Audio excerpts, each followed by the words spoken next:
مریم اب پوری توجہ سے اپنا پیپر تیار کر رہی تھی۔ رات کے 10 کا ٹائم تھا۔ وہ کمرے میں اکیلی تھی۔ اس روم میں وہ اور ردا ہی رہتی تھیں۔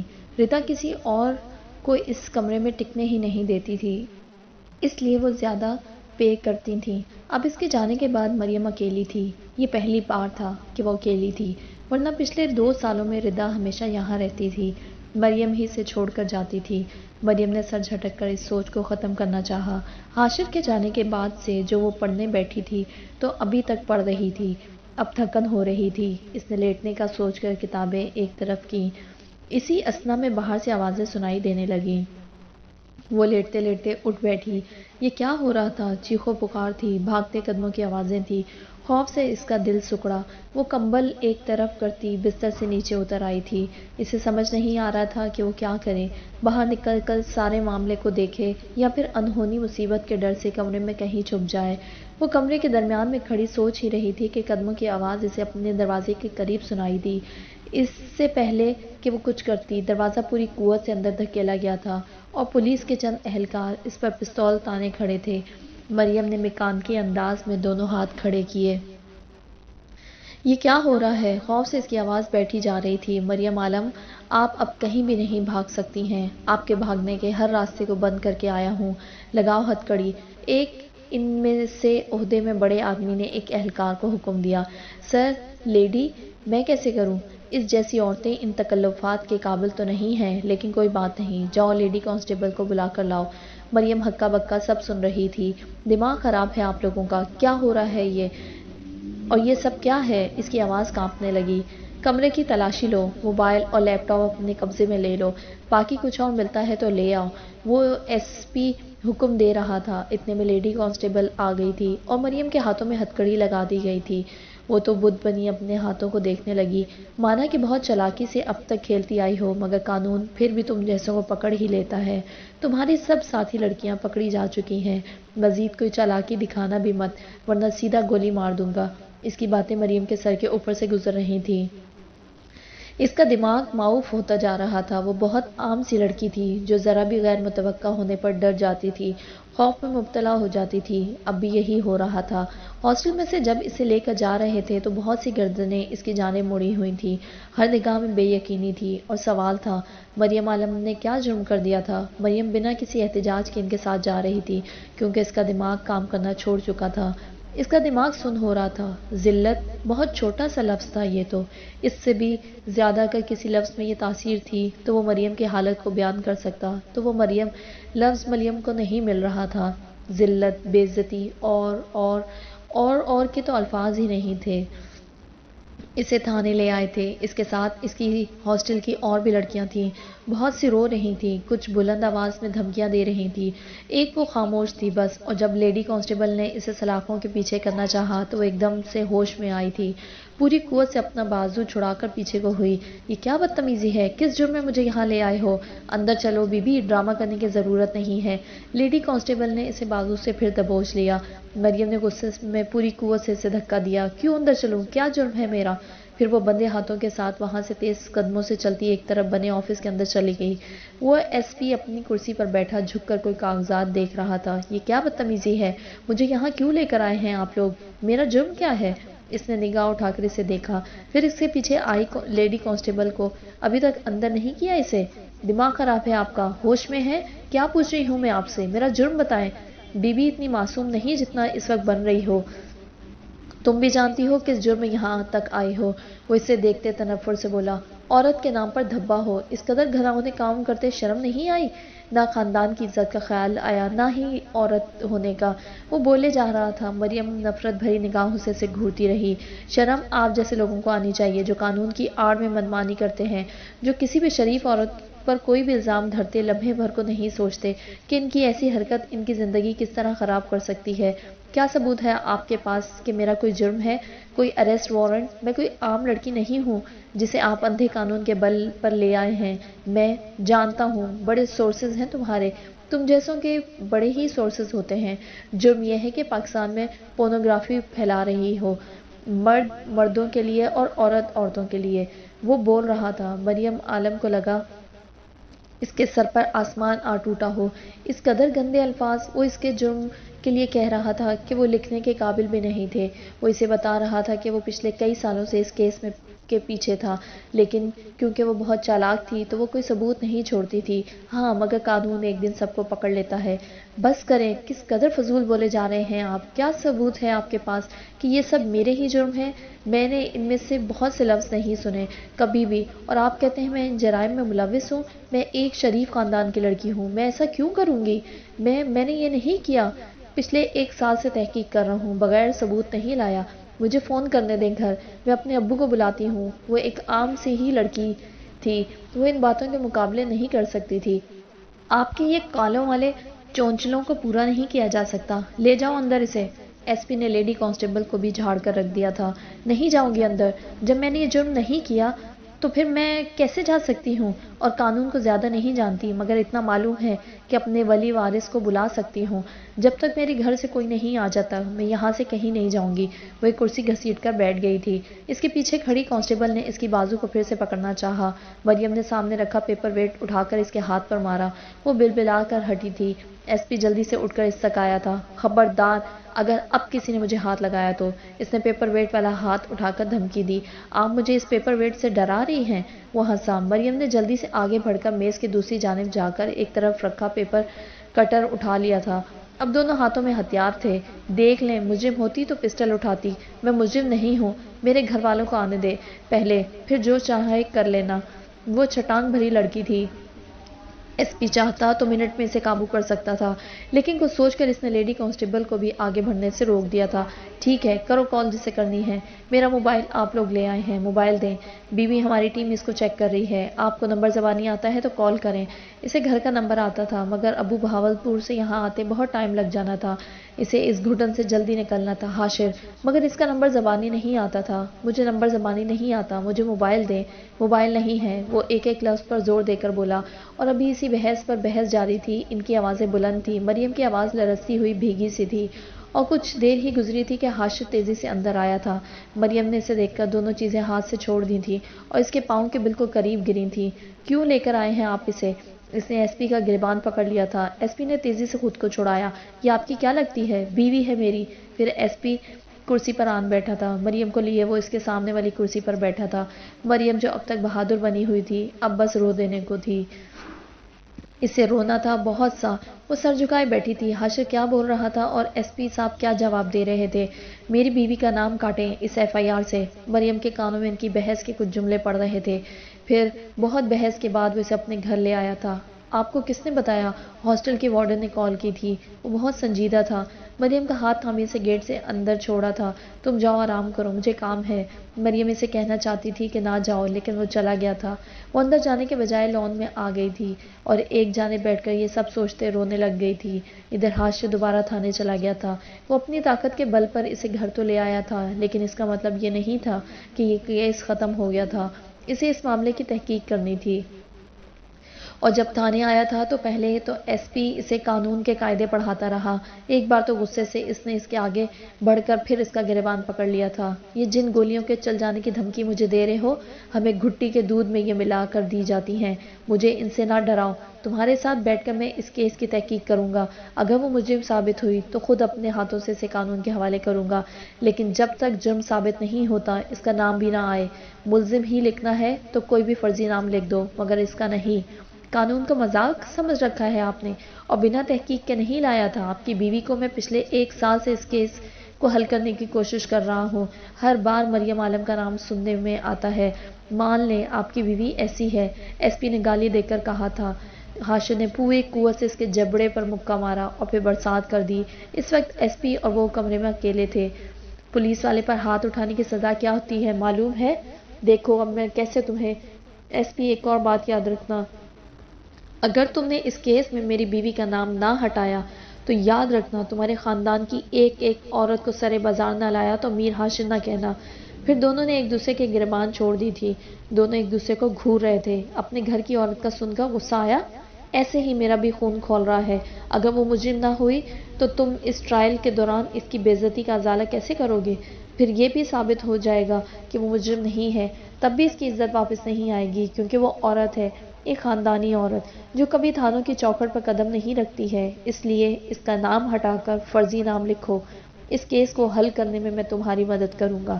اگر پھر بھی وہی مجرم ہے تو میر ہاشر قانون کی عزت کرنے والا بندہ ہے، قانونی مجرم کو بچانے نہیں آؤں گا۔ پھر اس رات اس کے نام پر کٹی FIR گم کر دی گئی تھی اور جہاں جہاں اس کا نام بھیجا گیا تھا اور وہ ایس پی فرضی نام کے ساتھ تصحیح کر رہا تھا۔ یہ کوئی اتنا آسان کام نہیں تھا، لیکن پھر بھی ہو رہا تھا۔ اور پھر وہ فجر کی اذانوں سے قبل گھر لوٹا تھا۔ گاڑی چلاتے اس کا ذہن الجھا ہوا تھا۔ وہ مریم کے لیپ ٹاپ سے نکلا ڈیٹا دیکھ کر آیا تھا۔ ابھی پورا ڈیٹا نہیں ریکور کیا گیا تھا۔ بہت سی انکرپٹڈ فائلز تھیں، لیکن جتنا دیکھا تھا وہ اس قابل نہیں تھا کہ دیکھا جاتا۔ وہ بے حیائی کا بے انت سمندر تھا۔ کئی بار وہ دیکھتے رخ موڑ گیا تھا، شرمندگی، غصہ کہ یہ سب اس کی بیوی کی پرسنل ڈیوائس میں تھا۔ موبائل ڈیٹا تو ابھی نہیں ملا تھا۔ وہاں IT ڈپارٹمنٹ میں بیٹھے کئی بار اس کی سر کی رگیں پھٹنے کو آئی تھیں۔ مریم ایسی نہیں ہے، میں جانتا ہوں، وہ خود کو بلند آواز میں بتا رہا تھا۔ دل چھوٹا نہیں کرنا تھا اور ہوشیاری سے اصل مجرم کو پکڑنا تھا۔ کیا یہ ہاشر کے دشمنوں کی حرکت تھی یا کوئی اور تھا جو ان کے خاندان کو ٹارگٹ کرنے کی کوشش کر رہا تھا؟ مریم کا کوئی دشمن ہوتا تو ناممکن سا لگ رہا تھا۔ جتنی وہ خود خوش اخلاق اور سب کی مدد کرنے والی تھی، یہ تو ممکن ہی نہیں تھا۔ یہ الزامات ایسے نہیں تھے کہ آسانی سے ہضم ہوتے۔ انہی الجھنوں میں گھرا وہ گھر پہنچا تھا۔ گاڑی سے اتر کر وہ بنا ادھر ادھر دیکھے اندر چلا گیا تھا۔ پتہ نہیں مریم کس کمرے میں تھی۔ ایک بار ہی تو اس گھر میں آئی تھی۔ اس نے قریب کے 1-2 کمرے چیک کیے تھے، وہ خالی تھے۔ وہ ڈرائنگ روم میں بھی نہیں تھی۔ اب اتنے بڑے گھر کا ایک ایک کمرہ کھول کر وہ چیک نہیں کر سکتا تھا۔ ملازمائیں اس وقت اپنے کوارٹرز میں تھیں۔ وہ باہر نکل کر لان میں چلا آیا تھا۔ اس کے اندر اتنی آگ تھی کہ بجھنے میں نہیں آ رہی تھی۔ اس نے جوتے اتار کر ٹھنڈے گھاس پر پاؤں رکھے۔ پاؤں کو اس سرد گھاس نے سکون کا احساس بخشا تھا۔ تھکن کے باوجود بھی نیند آنکھوں سے کوسوں دور تھی۔ اسے واک کرتے دیکھ کر واچ مین اسی کی طرف آ گیا تھا۔ دن رات اس کے گھر چوکیدار چوکنے رہتے تھے۔ کتنی دشمن تھے جان کے۔ وہ جی بی بی ابھی تک باہر ہیں، اتنی ٹھنڈ ہے۔ کہاں ہے وہ چونکا؟ پہلے ادھر سامنے لان میں تھی۔ وسائی کے بار بار کہنے پر بھی اندر نہیں گئی، پھر یہاں سے اٹھ کر ادھر پیچھے والے حصے میں چلی گئی۔ اسے ہاتھ سے جانے کا اشارہ کرتے وہ جوتے پہن کر پیچھے کی طرف آ گیا تھا۔ وہ اسے کہیں بھی نظر نہیں آ رہی تھی۔ رات کا اندھیرا بہت گہرا تھا۔ اس نے موبائل کی لائٹ آن کی اور اسے چاروں جانب دوڑایا۔ ایک طرف اس کے دوپٹے کا گمان ہوا تو وہ وہاں پہنچا۔ وہ ٹھنڈی گھاس پر گٹی بنی سو رہی تھی۔ اس کا چہرہ ستا ہوا تھا، جیسے بہت روئی ہو۔ ہاشر نے جھک کر کندھا ہلایا۔ مریم اٹھو۔ وہ ڈر کر اٹھ بیٹھی تھی۔ پھر وہ اسے اندر لے آیا تھا۔ وہ سردی سے کانپ رہی تھی۔ پاگل ہو، اتنی سردی میں باہر بیٹھی رہی۔ وہ خاموش رہی تھی۔ پھر اسے ایک کمرے میں سلا کر وہ اپنے کمرے میں آ گیا تھا۔ صبح ناشتے پر ان دونوں کا سامنا ہوا تھا۔ دونوں ہی اپنی اپنی سوچ میں گم تھے۔ میرا آج پیپر ہے، وہ آہستگی سے بولی۔ وہ چونک گیا۔ کتنے بجے؟ 9 بجے۔ آخری ہے؟ نہیں، آخری کل ہے۔ ٹھیک ہے، تیار ہو جاؤ، چھوڑ آتا ہوں۔ بہت نپی تلی گفتگو رہی تھی۔ میری بکس ہاسٹل رہ گئیں۔ آپ میرا موبائل اور لیپ ٹاپ لے آئے تھے ان سے؟ ہاشر نے غور سے اس کے چہرے کو دیکھا۔ وہ کچھ پڑھنا چاہتا تھا۔ وہ ویڈیوز اس کے دماغ سے نہیں نکل رہی تھیں۔ وہ بہت ہی ضبط والا انسان تھا کہ اتنا سب ہونے کے باوجود بھی اپنا غصہ اس پر نہیں نکال رہا تھا۔ غصہ نہ جانے تھا کس پر، مریم پر، خود پر یا پولیس پر۔ بس اندر غصے کا طوفان تھا اور وہ اس پر قابو کیے بیٹھا تھا۔ کچھ دنوں تک سب واپس مل جائے گا۔ تمہارے لیپ ٹاپ میں بہت کچھ انکرپٹڈ فائلز ہیں۔ آگے وہ خاموش ہو گیا تھا اور مریم کو بس اتنا پتا تھا کہ جو فائلز نہیں کھلتی ہیں وہ وائرس ہوتے ہیں جو کمپیوٹر میں خود بخود گھس جاتے ہیں۔ مطلب وائرس؟ نہیں، وائرس نہیں۔ تمہارا لیپ ٹاپ کون استعمال کرتا تھا؟ ردا کرتی تھی، لیکن کبھی کبھار ہاسٹل کی کوئی لڑکی بھی مانگ لیتی تھی۔ اور تم دے دیتی تھی؟ جی۔ کبھی چیک کیا وہ کیا کرتی تھی تمہارے لیپ ٹاپ پر؟ نہیں۔ اب چیز دے کر بندہ سر پر سوار ہو جائے، اسے جیسے برا لگا تھا۔ موبائل کون استعمال کرتا تھا؟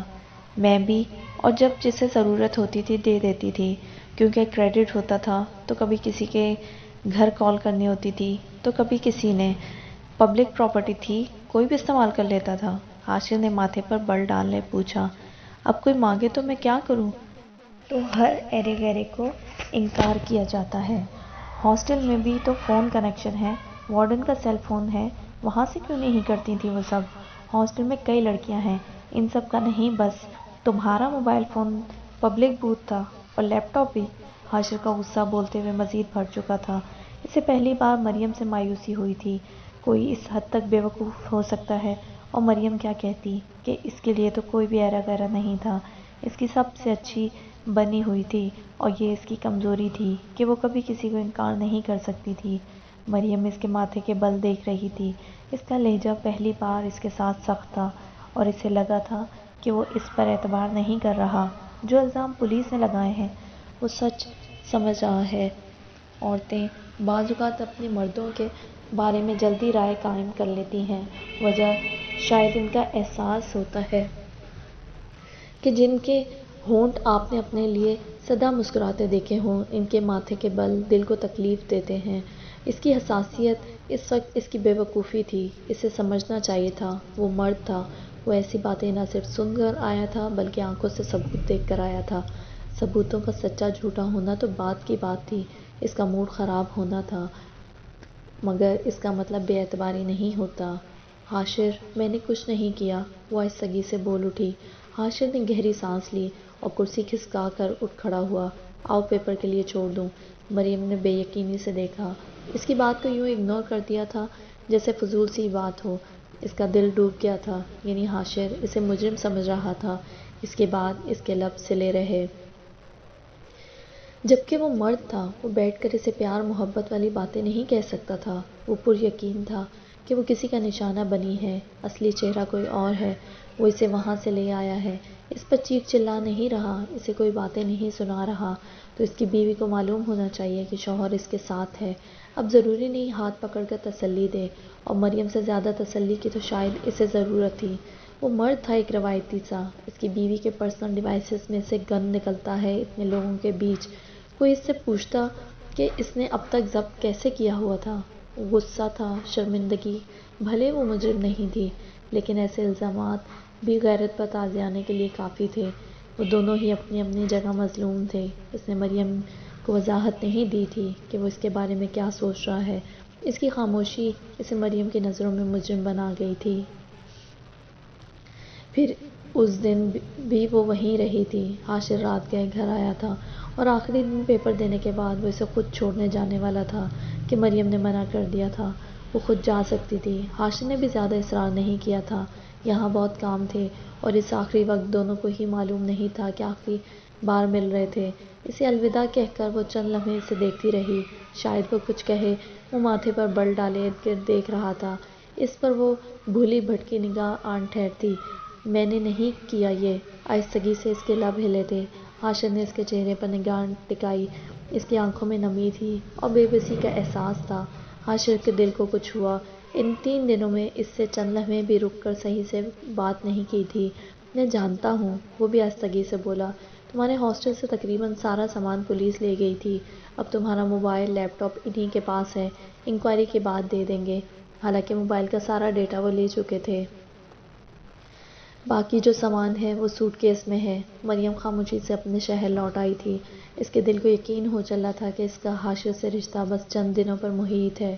وہ اسے آخری بار دیکھ رہی تھی جس وقت وہ وہاں سے روانہ ہوئی تھی۔ اس سے کچھ دیر بعد ادھر ابو اسلام آباد کے لیے روانہ ہو رہے تھے۔ 2 دن سے مریم ان کی کال نہیں اٹھا رہی تھی۔ ایک بار اٹھائی تھی لیکن بولا کچھ نہیں تھا، پھر کال کاٹ دی گئی تھی۔ ان کا دل پریشان ہو اٹھا تھا۔ پھر ہاسٹل کال کی تھی تو جو سننے کو ملا تھا، اس نے پیروں کے نیچے سے زمین نکال لی تھی۔ پھر خود کو سنبھال کر انہوں نے علی کے ساتھ اسلام آباد آنے کی تیاری کر لی تھی۔ گھر میں امی اور بھابھی کو کچھ نہیں بتایا گیا تھا۔ حاشر کو کال کرنے کا کئی بار سوچا تھا لیکن دل لرز رہا تھا۔ داماد تھا، کوئی اونچ نیچ ہو جاتی تو رشتہ بگڑ جانا تھا۔ وہ اکیلے جا کر اس معاملے کو دیکھنا چاہتے تھے۔ وہ اسلام آباد پہنچ کر پہلے ہاسٹل گئے تھے، وہاں سے لرزہ خیز باتیں سننے کو ملی تھی۔ پھر تھانے گئے تھے، اتفاق سے ایس پی بھی مل گیا تھا۔ مریم عالم کے بارے باپ کا سن کر اس نے ساری روداد سنا دی تھی، فرد جرم بھی اور اس کے کچھ ثبوت بھی، اور یہ بھی معلوم ہو گیا تھا کہ حاشر اسے لے گیا تھا۔ وہ ہمت ہار چکے تھے۔ پھر باہر آ کر حاشر کو کال کی تھی۔ اس نے بتایا کہ مریم اس کے گھر رہی تھی 2 دن، اب وہ چلی گئی ہے، شاید اب تک گھر پہنچ چکی ہو۔ پھر وہ بنا داماد کو ملے گھر واپس آ گئے تھے۔ وہ اندر سے ٹوٹ گئے تھے۔ زندگی کا سب سے بڑا صدمہ ملا تھا۔ جب وہ لوگ گھر پہنچے، مریم سو رہی تھی۔ مریم کہاں ہے؟ اسے بلاؤ۔ وہ بہت نیچی آواز میں بیوی سے مخاطب ہوئے، جبکہ علی نے ڈھال سے اپنے کمرے میں چلا گیا تھا۔ سو رہی ہے؟ کیسی ہے وہ؟ بہت پریشان لگ رہی تھی۔ پوچھا تو کہتی امی کچھ نہیں ہے، بس تھکی ہوئی ہوں۔ انہوں نے مریم کی بات دہرائی تھی۔ آپ بتائیں کیا ہوا ہے؟ اتنا تھکے ہوئے کیوں لگ رہے ہیں؟ ان کی آواز میں شوہر کے لیے پریشانی تھی۔ ٹوٹ گیا ہوں میں۔ وہ اس قدر مضبوط تھے، لیکن اب بولتے ہوئے آنکھیں نم ہوتی چلی گئیں۔ انہوں نے آگے بڑھ کر شوہر کے کندھے پر ہاتھ رکھا۔ عالم، ایسا کیوں کہہ رہے ہیں؟ کیا ہوا ہے؟ میرے دل میں برے برے وہم آ رہے ہیں، کاش بتانے کا حوصلہ ہوتا۔ کہہ کر دونوں ہاتھوں میں سر تھام لیا۔ ان کی آنکھوں سے خاموشی سے آنسو نکلتے رہے۔ اس کی امی انہیں روتا دیکھ کر خود رونے لگ گئی تھیں۔ مرد گھر کا سب سے مضبوط ستون ہوتے ہیں۔ ہر کڑے وقت میں وہ سامنے تن کر کھڑے ہوتے ہیں۔ مشکلوں میں بھی گھر کی عورتوں کو حوصلہ دینے کو مسکرا دیتے ہیں، اور جب وہ ستون اپنی مضبوطی کھونے لگتے ہیں تو یقین کریں گھر کی عورتیں بھربھری ریت کی مانند ثابت ہوتی ہیں۔ انہونی کا خوف دل کو ہلا دیتا ہے۔ ان کے گھر کا ستون اپنی مضبوطی کھو رہا تھا، اور ان کے دل کو پتنگے لگ گئے تھے۔ آخر کیا برا ہونے جا رہا تھا؟ اور اس کے ابو بنا کچھ کہے روئے جا رہے تھے کہ ان کا دل پھٹنے کو تھا۔ اگر نہ روتے تو؟ ادھر علی اپنے کمرے میں رو رہا تھا۔ مریم بستر میں پڑی بغیر آواز آنسو بہائے جا رہی تھی۔ اسے سمجھ نہیں آ رہا تھا کہ اپنے گھر والوں کا سامنا کیسے کرے۔ وہ بے قصور تھی، مگر الزام ایسے تھے کہ وہ نگاہ اٹھانے کے قابل نہیں رہی تھی۔ ان کے گھر سے یقیناً خوشیوں کا سایہ اٹھ چکا تھا۔ ابھی صرف 3 لوگوں کو معلوم تھا، اور گھر میں موت جیسی خاموشی چھا گئی تھی۔ امی، آپی، بھابھی اور عاطف بھائی تو ابھی بھی لا علم تھے۔ بات کب تک چھپ سکتی تھی؟ جب علی سے باز پوچھ کر رہا تھا، وہ چیخ رہا تھا۔ مریم نفی میں سر ہلاتی روئے جا رہی تھی۔ امی اور بھابھی منہ پر ہاتھ رکھے سن رہی تھیں۔ امی بار بار نفی میں سر ہلاتی۔ میں نے تو کبھی بے وضو ان کو دودھ نہیں پلایا۔ نہیں، میری اولاد ایسا نہیں کر سکتی۔ وہ بولتے ہوئے ڈھہ سی گئیں۔ ان کو گرتا دیکھ کر بھابھی چیختی تھی۔ وہ دونوں امی کے پاس بھاگے تھے۔ میری مریم ایسی نہیں ہے، نہیں ہے۔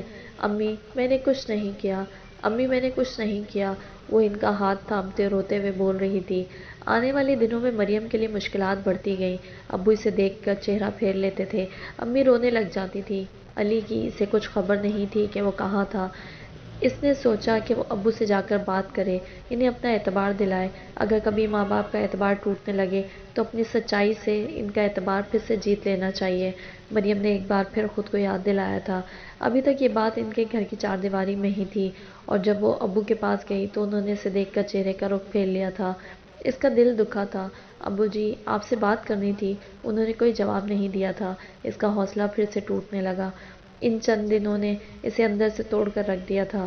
وہ ہر روز یہی سوچتی، یہ دن میری زندگی کا سب سے برا دن ہے، اور اگلا دن شروع ہوتے ہی معلوم ہو جاتا کہ نہیں، آج تو کل والے سے زیادہ برا ہے۔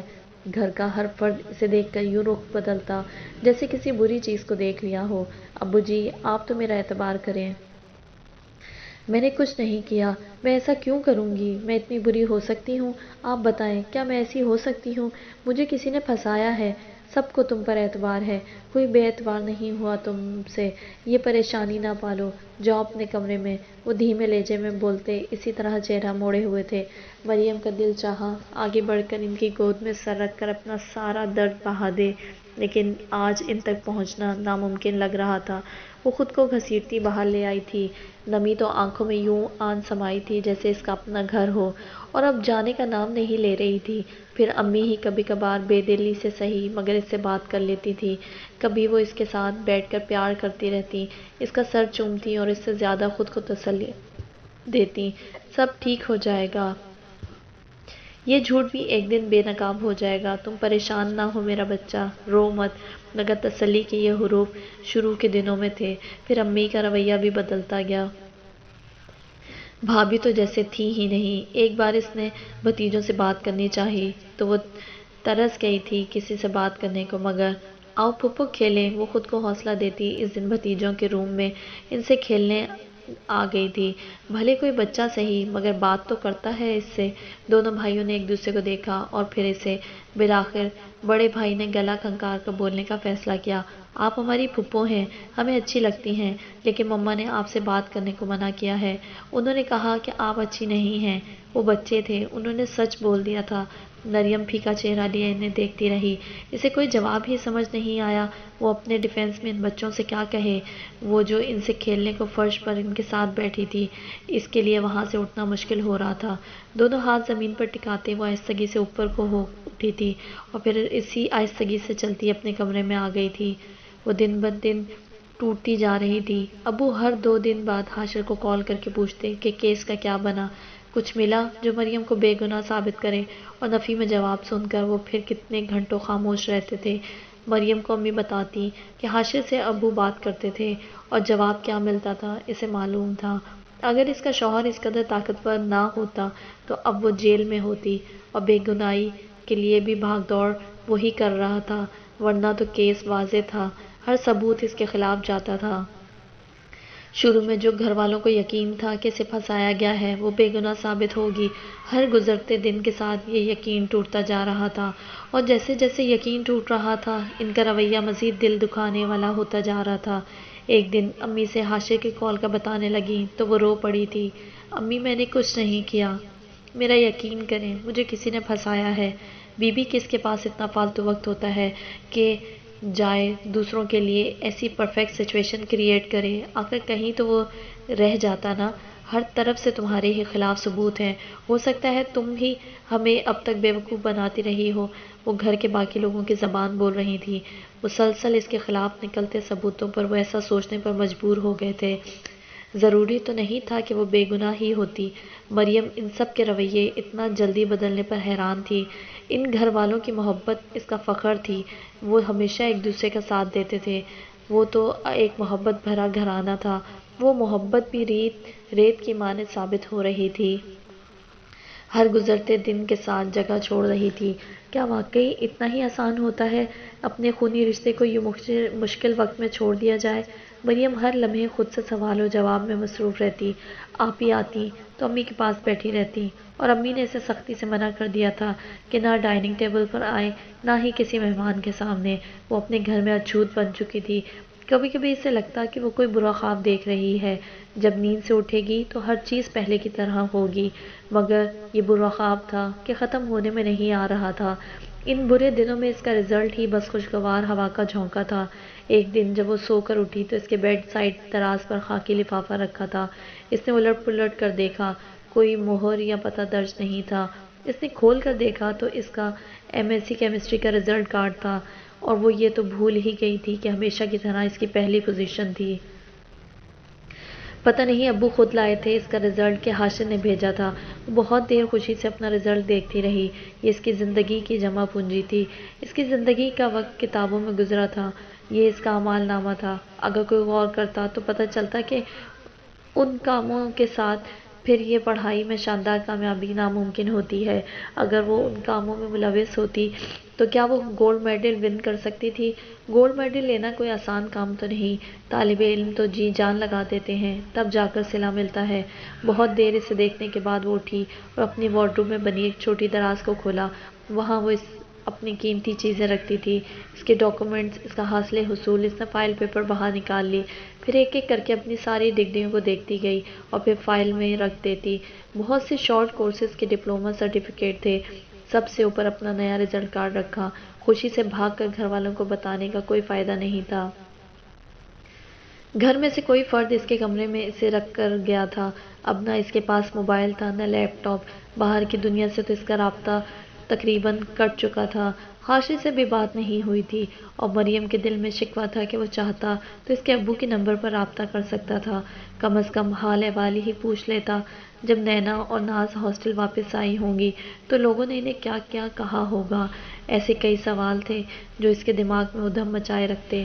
اور پھر سب سے برا دن وہ تھا جب آپ ہی روتی ہوئی وہاں آ گئی تھی۔ ان کے رونے کی آواز پورے گھر میں گونج رہی تھی۔ مریم نے کمرے کا دروازہ ہلکا سا کھول دیا تھا تو آواز واضح طور پر اندر آنے لگی تھی۔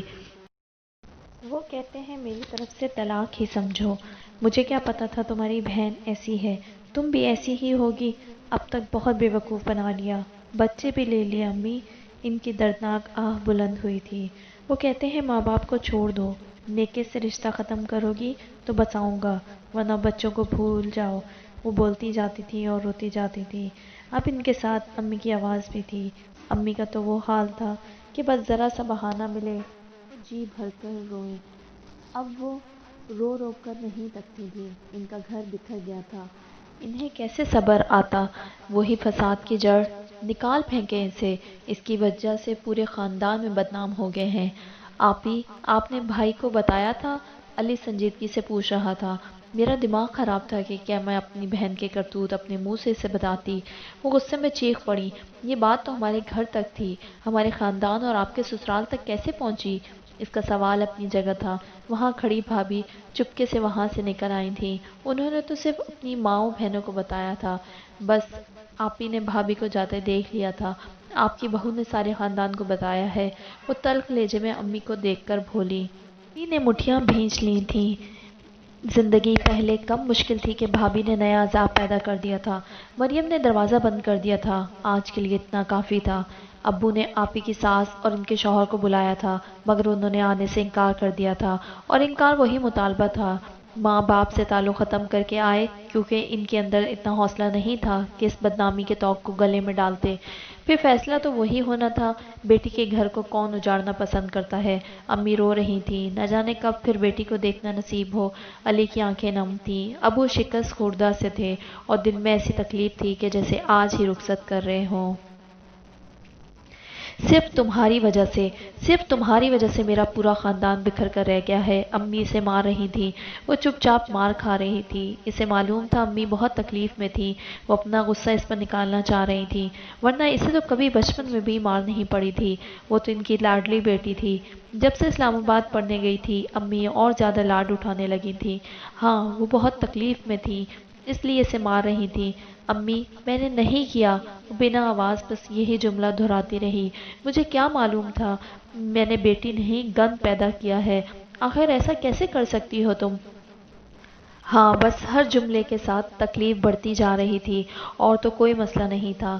میں نے تو کبھی بنا وضو تمہیں دودھ نہیں پلایا تھا تاکہ میرے اولاد نیک ہو۔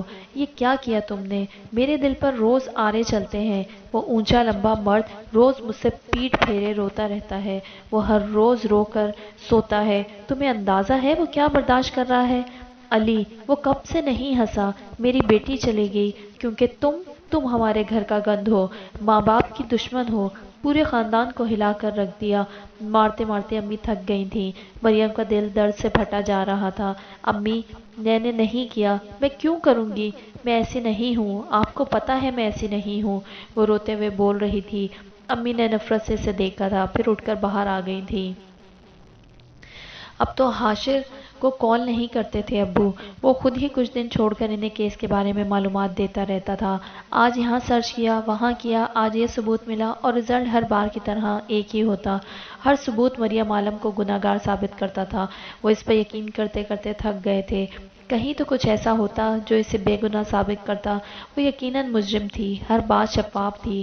امی نے اسے کل سے کھانا نہیں دیا تھا، ورنہ اس کے کمرے میں آ کر دے جاتی تھی۔ مریم سے مزید بھوک برداشت نہیں ہو سکتی تھی۔ وہ نڈھال سی کچن میں آئی۔ امی اور بھابھی دوپہر کے کھانے کی تیاری کر رہی تھیں۔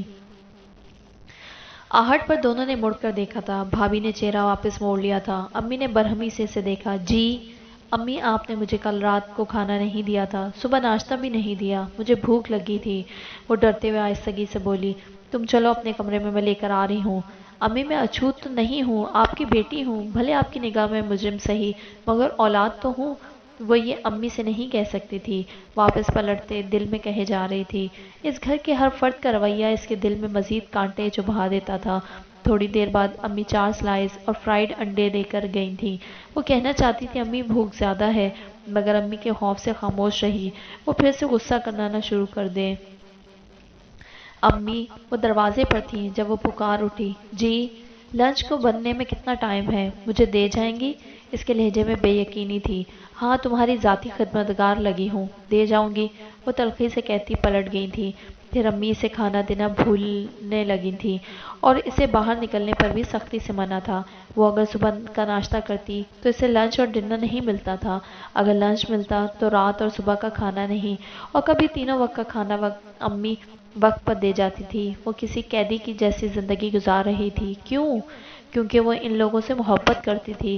وہ سمجھتی تھی کہ وہ تکلیف میں تھے، ورنہ اب تک جنت جیسی زندگی بھی تو انہی در و دیوار میں گزار چکی تھی۔ وقت بدلا تھا، رویے بھی بدلے تھے، محبتیں نفرتوں میں بدل گئی تھی، مگر اسے وہ محبت برا وقت نہیں بھولتا تھا۔ وہ بھولنا ہی نہیں چاہتی تھی۔ یہی یادیں اسے ہمت دیتی تھی، ایک دن سب ٹھیک ہو جائے گا، ہر چیز پرانی روٹین پر آ جائے گی۔ وہ سب اس سے محبت کرتے تھے، ٹھیک ہے اب اسے تکلیف دیتے تھے، مگر اس کے خونی رشتے تھے، وہ ان کے بغیر نہیں رہ سکتی تھی۔ ان در و دیوار سے باہر کی زندگی کو تو اس نے کبھی پسند نہیں کیا تھا، اس لیے تو 2 دن کی بھی چھٹی ملنے پر وہ گھر بھاگی آتی تھی۔ اسے یقین تھا سب پھر سے ٹھیک ہو جائے گا، بھلے ہر گزرتا دن پہلے والے سے مزید بدتر ہوتا جا رہا تھا۔ وہ ہر تکلیف کو آخری حد کی تکلیف سمجھتی، مگر ہر بات غلط ثابت ہوتی۔ ہر نئی تکلیف پہلے سے بڑھ کر دل کو ہلا دیتی تھی۔ اس کی ساس کو فون کرو، کہو رخصتی کریں اب۔ اس کے کمرے کا دروازہ کھلا تھا، لاؤنج میں ہونے والی باتیں صاف اس کے کمرے تک آتی تھیں۔ مریم نے کتاب سے نظریں ہٹائیں اور پھر اسے بند کر دیا تھا۔ اسے اٹھنے کی ضرورت نہیں تھی، بیڈ پر بیٹھے بھی ابو کی آواز سنائی دے رہی تھی۔ پتہ نہیں کرتی بھی ہیں کہ نہیں، امی آزردگی سے بولیں۔ عالم، میں اسے جب کھانا نہیں دیتی تو اب نہیں مانگتی وہ، امی کی نم آواز سنائی دی تھی۔ میں جانتی ہوں بھوک کی کچی ہے، میں نے سوچا 2 وقت کا کھانا نہیں دوں گی تو مر جائے گی۔ ان کی سسکیاں بن گئی تھیں۔ پھر جب اس کے کمرے میں جاتی ہوں تو اس کی صورت دیکھ کر کلیجہ پھٹنے کو آتا ہے۔ میری تو سب سے لاڈلی اولاد تھی، کیسے بگڑ گئی، ترس آ جاتا ہے۔ کیا کروں، ماں ہوں نا، اور اولاد تو گناہوں سمیت پیاری ہوتی ہے۔ اس کے گناہ بہت بھاری ہیں عالم، یقین کریں میرے کندھے میں اس بوجھ کو اٹھانے کی طاقت نہیں ہے۔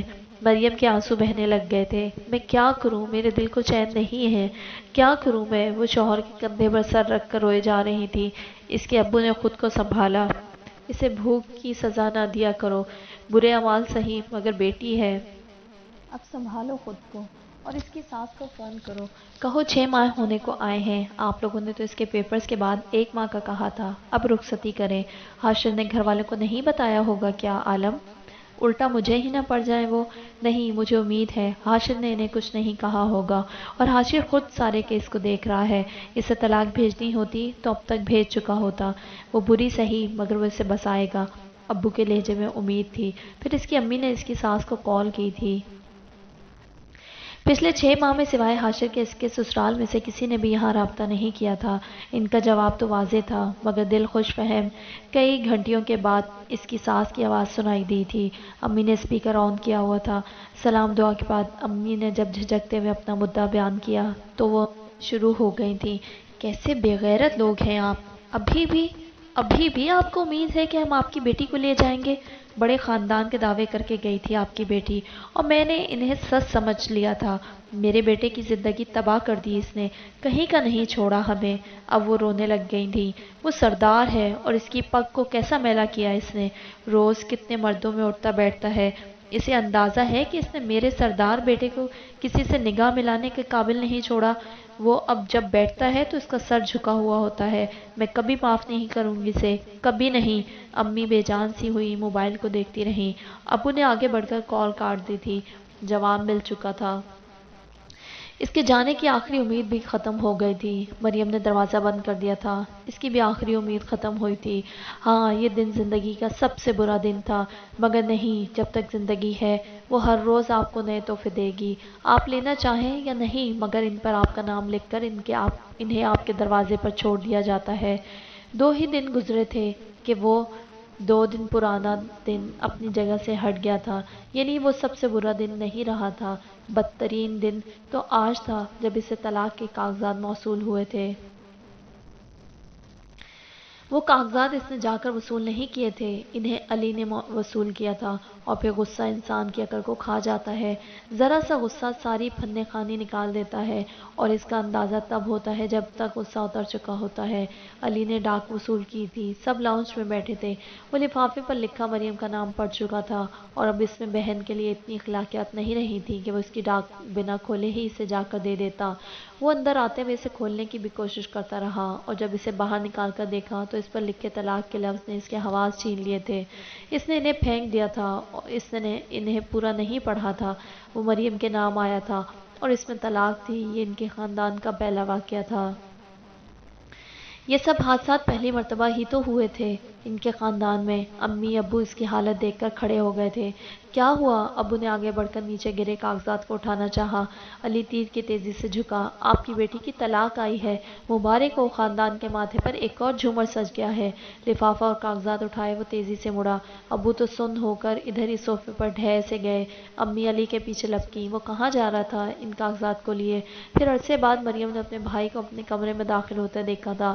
وہ خوشی سے اٹھ کھڑی ہوئی تھی، جبکہ علی خونخوار تاثرات لیے اس کے سر پر جا پہنچا تھا۔ مبارک ہو، جو تم چاہتی تھی ہو گیا۔ خود سے جڑے کسی شخص کو سر اٹھانے کے قابل نہیں چھوڑا تم نے۔ وہ اس کا پیارا بھائی، اس کا ساتھی، آنکھوں میں خون لیے اس کے سر پر سوار تھا۔ پھر علی نے اس کی گردن پکڑ لی تھی۔ امی ابو بوکھلا کر آگے بڑھ گئے، جبکہ علی پورا زور لگائے اس کا گلا دبائے جا رہا تھا۔ امی کے بلند و بالا چیخوں نے گھر سر پر اٹھا لیا تھا۔ مت کرو علی، نہ کرو، مر جائے گی۔ میں بھی یہی چاہتا ہوں یہ مر جائے۔ علی ان سے زیادہ اونچی آواز میں چیخا تھا۔ مریم کی سانسیں بند ہونے لگی تھی، اس کی آنکھیں پھیلتی جا رہی تھیں۔ امی کی چیخوں کو سن کر بھابھی ہانپتی ہوئی وہاں پہنچی تھی۔ علی، ابو وہاں صوفے پر گرے ہوئے ہیں، انہیں سنبھالو، اسے چھوڑو۔ ابو کو سن کر اس کا ہاتھ ڈھیلا ہوا تھا۔ وہ سب تیزی سے اس کے کمرے سے نکلے تھے۔ وہ کھانسے جا رہی تھی، اس کی گردن میں شدید درد ہو رہا تھا، اور کھانسنے سے درد مزید بڑھتا۔ پھر جب اس کی حالت سنبھلی تو اس نے جلدی سے آگے بڑھ کر کمرے کا دروازہ بند کر دیا تھا اور لاک لگا دیا تھا۔ دروازے سے ٹیک لگائے وہ گہری گہری سانسیں لیتی رہی۔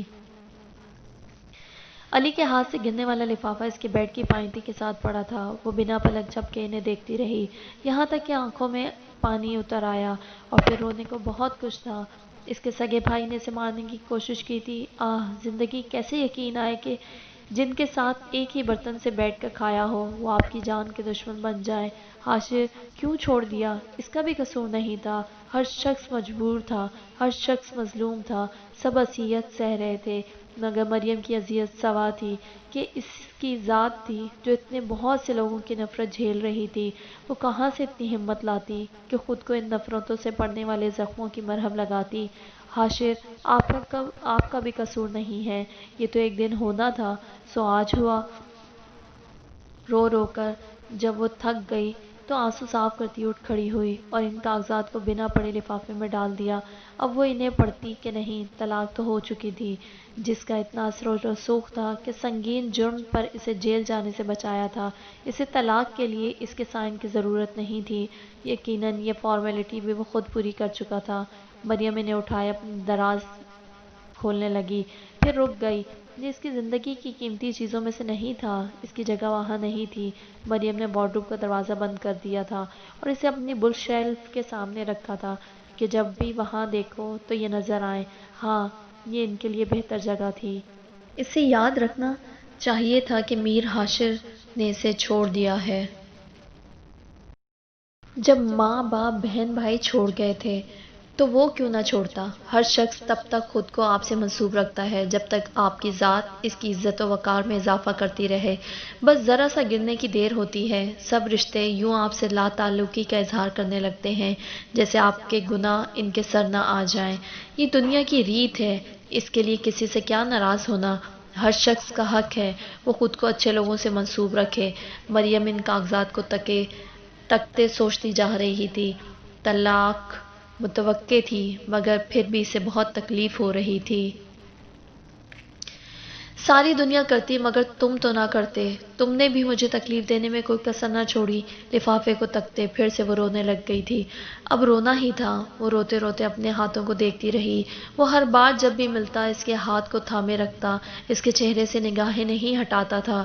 وہ تو اس سے محبت کرتا تھا، زندگی میں سب سے اچھا تھا۔ زندگی تو خوبصورت تھی، یہ بدصورتیاں کیوں گھلی تھیں؟ مریم کو حاشر کے حوالے سے ہر بات پر رونا آ رہا تھا۔ بے بسی تھی، کسی بھی مسئلے کا کوئی حل نہیں تھا، ہر شے برباد ہو چکی تھی۔ خوشیوں کے محل دھڑام سے پیروں میں آ گرے تھے۔ وہ اس ملبے کو دیکھ کر منہ پر ہاتھ رکھے اپنی چیخوں کو روکنے کی کوشش کر رہی تھی۔ کیوں ہوا یہ سب؟ کیوں؟ رونے کی آواز کو کم کرنے کو منہ پر ہاتھوں کو سختی سے جما رکھا تھا۔ سب ختم ہو گیا تھا۔ ایک خوف تھا جس نے اس کے دل کو جکڑ لیا تھا۔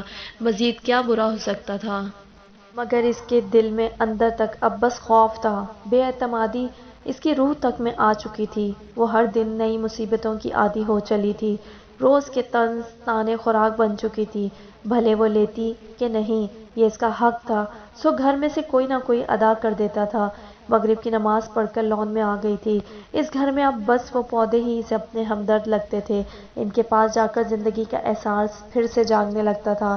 اسے شیشے کے اس پار امی اور بھابھی لاؤنج میں نظر آ رہی تھی۔ امی کے ہاتھ میں تسبیح تھی، بھابھی بچوں کو پڑھا کر ان کے بیگ سمیٹ رہی تھی۔ بچے بیگ اٹھا کر اپنے کمروں میں بھاگ گئے تھے۔ وہ خاموش کھڑی یہ سب دیکھ رہی تھی۔ کبھی وہ بھی ایسے مناظر کا حصہ ہوا کرتی تھی۔ آہ!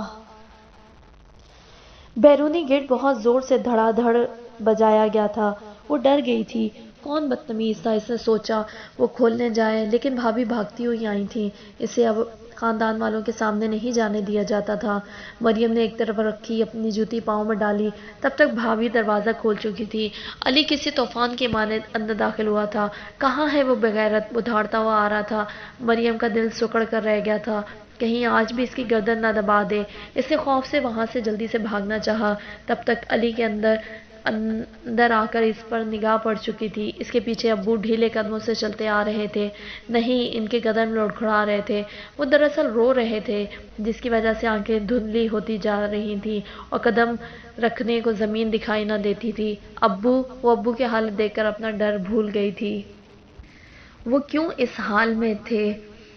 علی نے اس کے پاس آئے بغیر ایک نفرت بھری نگاہ اس پر ڈالی تھی، پھر تیزی سے اندر بڑھ گیا تھا۔ ابھی تو اس کے لیے دھاڑتا آیا تھا، اب بنا کچھ کہے چلا گیا تھا۔ مریم اپنی جگہ سے نہیں ہلی تھی۔ بھابھی ابو کو سہارا دیے لان میں رکھی کرسیوں کی جانب لے آئی تھی۔ کھلی فضا ان کے لیے بہتر ہوتی۔ ابو ایک کرسی پر بیٹھ گئے تھے۔ مریم ان کو دیکھتی سوچنے لگی، آیا ان کے قریب جائے یا نہیں، اور چند لمحے ہی گزرے تھے۔ علی ہاتھ میں گوشت بنانے والی تیز دھار چھری لیے اس کی جانب آ رہا تھا۔ وہ کچھ بولتا آ رہا تھا۔ مریم تب ابو کو دیکھ رہی تھی۔ امی کی آواز پر دیکھا تو وہ علی کے پیچھے بھاگتی ہوئی آ رہی تھی۔ مریم نے علی کو اور اس کے ہاتھ میں پکڑی چھری کو دیکھا۔ خوف کے مارے اس کے قدم زمین میں گڑ گئے تھے۔ وہ بھاگنا چاہتی تھی، اسے اپنے بھائی کے ہاتھوں نہیں مرنا تھا۔ وہ غیرت کے نام پر قتل ہونے جا رہی تھی۔ اسے لگ رہا تھا اس کی ٹانگیں مفلوج ہو چکی ہیں۔ نہیں نہیں، وہ ہذیانی ہوئی چیخی تھی۔ تب تک علی اس کے سر پر پہنچ چکا تھا۔ آج میں اپنے ہاتھوں سے تمہارے ٹکڑے کروں گا تاکہ تم جیسی بہنیں عبرت کا نشان بن جائیں۔ وہ دائیں ہاتھ سے اس کے منہ کو دبوچے اس پر چیخ رہا تھا، تمہاری وجہ سے، صرف تمہاری وجہ سے کہیں منہ دکھانے کے قابل نہیں رہے۔ امی علی کو بار بار بازو سے پکڑ کر پیچھے کھینچ رہی تھی۔ وہ اس سے فریاد کر رہی تھی مگر وہ ان کی آواز سے بے نیاز ہو چکا تھا۔ مریم نے ابو کی جانب دیکھا، وہ بے بسی سے روتے ہوئے انہیں دیکھ رہے تھے۔ مریم کو لگا وہ واقعی مر چکی ہے۔ اس کے ابو، ہاں اسی کے ابو، وہ سامنے بیٹھے تھے اور اس کے قتل کا فرمان آ چکا تھا۔ ابو! وہ درد سے چلا اٹھی۔ آج وہ خبیث، وہ سب نمازی کہتے ہیں ابو سے، آپ کی بیٹی تو چھپی رستم نکلی۔ عالم صاحب خود بھی یہی کام کرتی تھی یا بس کرواتی تھی؟ وہ حمزہ مجھے کہتا ہے بہن سے کہو اپنی ویڈیو دے مجھے، میں پہلے کہتا تھا وہ آوارہ ہے، وہ تو بازاری نکلی۔ علی تکلیف سے پھٹتے دل کے ساتھ وہ باتیں دہرا رہا تھا۔ اس پر کسی پاگل کا گمان ہو رہا تھا۔ علی میں نے نہیں کیا، کچھ نہیں کیا میں نے۔ وہ بے بسی سے رو رہی تھی۔ اب تم جتنی معصومیت کے ڈھونگ رچاؤ، تمہاری اصلیت سب کو پتہ لگ چکی ہے۔ وہ اب پوری قوت سے اس کا گلا دبا رہا تھا۔ وہ ماہی بے آپ کی طرح تڑپنے لگی تھی۔ بھابھی ابو کو چھوڑ کر اسے چھڑانے آئی تھی۔ وہ امی اور بھابھی کے قابو میں نہیں آ رہا تھا۔ پھر علی نے چھری کو اس کے پیٹ کے اندر کرنا چاہا۔ مریم جو تڑپ رہی تھی تو علی کا نشانہ خطا ہو گیا۔ وہ مریم کی بائیں سائیڈ سے جلد سے رگڑ کھا کر گئی تھی اور اس کی نوک ذرا سا اندر گھس گئی تھی۔ مریم کی دلسوز چیخیں نکلی تھی، امی! اس خون سے رگنے لگی تھی۔ لمحوں کا کھیل تھا، علی سمجھا اس کے پیٹ میں چھری لگی تھی۔ اس نے اس کی گردن چھوڑ کر اسے پیچھے دھکیل دیا تھا۔ پھر لان میں جلتی لائٹس کی روشنی میں اس کی قمیض پر خون کی نمی دکھائی دینے لگی تھی۔ علی نے چھری پرے پھینک دی تھی۔ مریم تکلیف سے روتی اپنی سائیڈ کو دونوں ہاتھوں سے دبائے جا رہی تھی۔ امی اور بھابھی بے یقینی سے منہ پر ہاتھ رکھے سے دوہرا ہوتے دیکھ رہی تھی۔ ابو دونوں ہاتھوں میں سر گرائے بلند آواز میں رو رہے تھے۔ علی اب دیوار میں جا کر اپنا سر مار رہا تھا، وہ دیوانہ ہو چکا تھا۔ امی جو گرتی بیٹی کو سنبھالنا چاہتی تھی، بیٹے کے پاس بھاگی۔ ہاں، یہ گھر اجڑ چکا تھا، یہ ہر شخص بلند آواز میں رو رہا تھا۔ مریم نے خود کو سیدھا کرنا چاہا، درد کی ٹیسیں پورے جسم میں پھیل گئی تھیں۔ اس نے اب کی بار سختی سے لبوں کو بھینچ لیا تھا، پھر ہولے سے قدم اٹھاتی آگے کو بڑھی تھی۔ اسے اپنے کمرے میں جانا تھا، اگرچہ وہ مرنے والی تھی، مگر اس گھر میں اپنی واحد جائے پناہ میں مرنا تھا۔ بھابھی سے قدم بڑھاتا دیکھ کر اسے سہارا دینے کو اس کے پاس آئی تھی۔ مریم نے نفرت سے ان کا ہاتھ جھٹک دیا۔ اسے پہلی بار اس گھر سے، اس گھر کے لوگوں سے نفرت محسوس ہو رہی تھی۔ وہ اسی طرح بمشکل چلتے اپنے کمرے میں آ گئی تھی۔ اس نے مڑ کر ان لوگوں کو نہیں دیکھا تھا، جہاں امی اب علی کو گلے سے لگائے رو رہی تھیں۔ ان کے رونے کی آوازوں نے اس کے کمرے تک اس کا پیچھا کیا تھا۔ دروازہ بند کرتے آوازیں مدھم ہو گئی تھیں۔ وہ لڑکھڑاتے ہوئے چلتے بیڈ کے نیچے بیٹھ گئی تھی۔ اس کی گردن میں درد تھا، سانس لینے میں تکلیف ہو رہی تھی، اتنی تکلیف کہ اس کا دل چاہ رہا تھا کہ وہ سانس نہ لے۔ اور پھر وہ چھری سے لگے زخم کا درد، امی کا اس تک نہ آنا اور ابو کا دور بیٹھ کر اس کا قتل ہوتے دیکھنا، اور سب سے بڑھ کر دوست جیسے بھائی کا یوں جانب دشمن ہونا۔ وہ کس چیز پر روتی؟ اپنے جسم کی تکلیف پر یا روح کی تکلیف پر؟ وہ جان گئی تھی آج اس کی زندگی کی آخری رات تھی۔ اب اس میں سانسیں کم بچی تھیں۔ تکلیف سے روتے اس نے اپنے بائیں ہاتھ کو زخم سے ہٹا کر اپنے سامنے کیا۔ اس کا ہاتھ کانپ رہا تھا، وہ خون آلود تھا۔ آہ امی! وہ خوف سے پھر چلا اٹھی تھی۔ امی، میرا خون! امی! ابو جی آپ آئیں، آئیں بھی، کوئی تو آؤ، میں مر رہی ہوں، میرا خون بہہ رہا ہے۔ امی! اسے اتنا گہرا زخم نہیں آیا تھا، اور چھری بھی جسم کے اندر بہت گہری نہیں گئی تھی، ایک طرح سے اس کی جلد پر ہی زخم آیا تھا۔ وہ خون کا بہاؤ بس کچھ دیر کا تھا، وہ اسی طرح ہاتھ رکھے رہتی تو خون بہنا بند ہو جانا تھا، مگر اس نے اپنا زخم نہیں دیکھا تھا۔ اپنا خون دیکھ کر اس کے حواس جا رہے تھے۔ اسے لگ رہا تھا وہ اب بس مر جائے گی، کیونکہ اس کے پیٹ میں چھری لگی تھی اور خون بہہ رہا تھا، اور پھر ہر درد اور تکلیف پر موت کا خوف حاوی ہو گیا تھا۔ دنیا کا سب سے بڑا ڈر، موت کا، ہر ڈر کی بنیاد۔ پانی سے ڈر لگتا ہے، کیوں؟ ڈوب جائیں گے، ڈوب گئے تو پھر مر جائیں گے۔ نہیں نہیں، پانی میں نہیں جانا، ڈر لگتا ہے۔ بلندی سے ڈر لگتا ہے، کیوں؟ نیچے گر جائیں گے تو کچھ بھی نہیں بچے گا، ہڈیاں بھی نہیں، اور ہم مر جائیں گے۔ بلندی سے ڈر لگتا ہے، اندھیرے سے ڈر لگتا ہے، فلاں جانور سے ڈر لگتا ہے، فلاں کیڑے سے ڈر لگتا ہے، فلاں چیز سے ڈر لگتا ہے۔ دنیا میں بہت سی قسم کے ڈر ہیں، اور ہر ڈر کی بنیاد موت ہے۔ انسان در حقیقت موت سے ڈرتا ہے۔ اگر کسی بھی انسان سے چند لمحے بھی رک کر اس سے کوئی ڈر، خوف پوچھا جائے تو وہ جو بتائے گا وہ پس پردہ موت کا خوف ہوگا۔ انسان ازل سے موت سے ڈرتا ہے۔ وہ خود پر 100 خول چڑھائے گا، مگر جب وہ ڈر حقیقت بن کر سامنے آئے تو پتہ چلتا ہے بہادری نام کی ہوتی ہے۔ موت کا خوف تو بہت برا ہے، اور دراصل بہادر وہی ہوتے ہیں جو اس خوف پر قابو پاتے ہیں، جو اس ڈر پر حکمرانی کرتے ہیں، اور یہ سب کے بس کی بات کہاں ہوتی ہے۔ اس وقت وہ بھی موت کے خوف کا شکار ہو چکی تھی۔ وہ خوف کے مارے پسینہ پسینہ ہو چکی تھی۔ کمرے میں پنکھا پہلے سے چل رہا تھا، مگر اسے ہوا نہیں لگ رہی تھی۔ اس کے ذہن سے ہر بات ختم ہوتی جا رہی تھی، سوائے اس کے کہ وہ اب چند گھنٹوں میں مر جائے گی۔ اس کا جسم سرد ہو جائے گا اور وہ مر جائے گی۔ کمرے کا دروازہ ہلکی سے چرچراہٹ سے کھلا تھا۔ مریم نے خوف سے روتے ہوئے گھٹنوں میں چہرہ چھپا لیا تھا۔ اس کا جسم واضح طور پر کانپ رہا تھا۔ کسی کے قدموں کی آواز تھی۔ مریم کو کچھ بھی یاد نہیں آ رہا تھا۔ وہ کیا پڑھے، کوئی اسم ہو جو اس سے نجات دلائے۔ زندگی بدتر تھی، مگر پھر بھی وہ زندگی تھی۔ موت کی خواہش اور تمنا کے باوجود بھی جب وہ سامنے آ جائے تو انسان اس سے فرار کے ہر ممکن راستے تلاش کرنے لگتا ہے۔ کون تھا؟ کیا موت کا فرشتہ؟ وہ پھر سے آواز کے ساتھ رونے لگ گئی تھی۔ بند کرو اپنے یہ ڈرامے، امی کی تنفر بھری آواز اس کے بہت قریب سے آئی تھی۔ وہ ڈر کر اچھلی تھی۔ امی، مجھے بہت ڈر لگ رہا تھا۔ اس نے اپنا دایاں ہاتھ ان کی طرف بڑھایا۔ وہ پکڑ لیتی تو خوف کم ہو جانا تھا۔ ایسی حرکتیں کرتے ڈر نہیں لگا تھا؟ نہ ماں باپ کا، نہ خدا کا، اب تمہیں بڑے خوف آ رہے ہیں؟ ڈائن ہو تم، میرے گھر کی خوشیوں کو کھا گئی۔ تم خود کیوں نہیں مر جاتی ہو؟ کیوں میرے بیٹے کو اپنا قاتل بنانا چاہتی ہو؟ تم چاہتی ہو وہ تمہیں مار کر اپنی زندگی ہمیشہ کے لیے ختم کر لے؟ خود کیوں نہیں مر جاتی ہو؟ کیوں اپنے ہی خاندان کی دشمن بن گئی ہو؟ امی روتے ہوئے اسے ملامت کر رہی تھی۔ اس کا ہاتھ پھر سے اس کے پہلو میں آ گرا تھا۔ امی اس کے لیے نہیں آئی تھی۔ نفرت کا جذبہ ایسا ہے کہ اس سے بندی پٹی پھر انسان کو اولاد سے بھی بے نیاز کر دیتی ہے۔ امی کی آنکھوں پر اس کی نفرت کی پٹی تھی۔ وہ کیسے دیکھ سکتی تھی کہ وہ درد کی انتہا پر تھی؟ تمہارا باپ ذلت سے مر جانے کو ہے، بھائی اپنی جان کے در پہ ہے، اور تم ہو کہ ابھی بھی اپنے درد تکلیف سوچ رہی ہو۔ تم مر کیوں نہیں جاتی ہو؟ مریم کا پورا جسم روتے ہوئے کانپ رہا تھا۔ امی نہ کہیں ایسے، وہ گھٹنوں میں سر دیے بول رہی تھی۔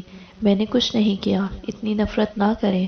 اس کی امی چند لمحے سے نفرت سے دیکھتی رہیں، پھر وہاں سے چلی گئی تھی۔ مریم ایک بار پھر سے کمرے میں اکیلی تھی، اپنے خوف سمیت۔ امی کی باتوں کو سوچتے ایک بار پھر اپنے زخم پر دھیان چلا گیا تھا۔ اس نے گھٹنوں سے سر اٹھایا اور ہاتھ کو اپنے سامنے کیا۔ اس پر خون ویسے ہی لگا ہوا تھا۔ وہ پھوٹ پھوٹ کر رو دی۔ اللہ، میں کیا کروں؟ اس کے ذہن پر غنودگی چھانے لگی تھی، مگر نہیں، یہ صرف اس کا خوف تھا جو اسے ایسا محسوس کروا رہا تھا۔ پھر اسے یوں محسوس ہوا جیسے ملک الموت اس کے سامنے آ کھڑا ہو۔ اس کے منہ سے بھیجی بھیجی آواز نکلی تھی۔ وہ خون آلود ہاتھ منہ پر رکھے چند قدم پیچھے ہوئی تھی۔ نہیں، پلیز نہیں۔ وہ تصور کر رہی تھی کہ کوئی کالے کپڑوں میں اس کے سر پر آ کھڑا ہے۔ اب کی بار اس کے جسم سے پسینہ پھوٹ رہا تھا، اور جب پسینے کے چند قطرے بہتے ہوئے اس کی پیٹھ سے نیچے اس کی کمر تک آئے تھے، وہ ان قطروں کے جسم پر چلنے سے بھی ڈر گئی تھی۔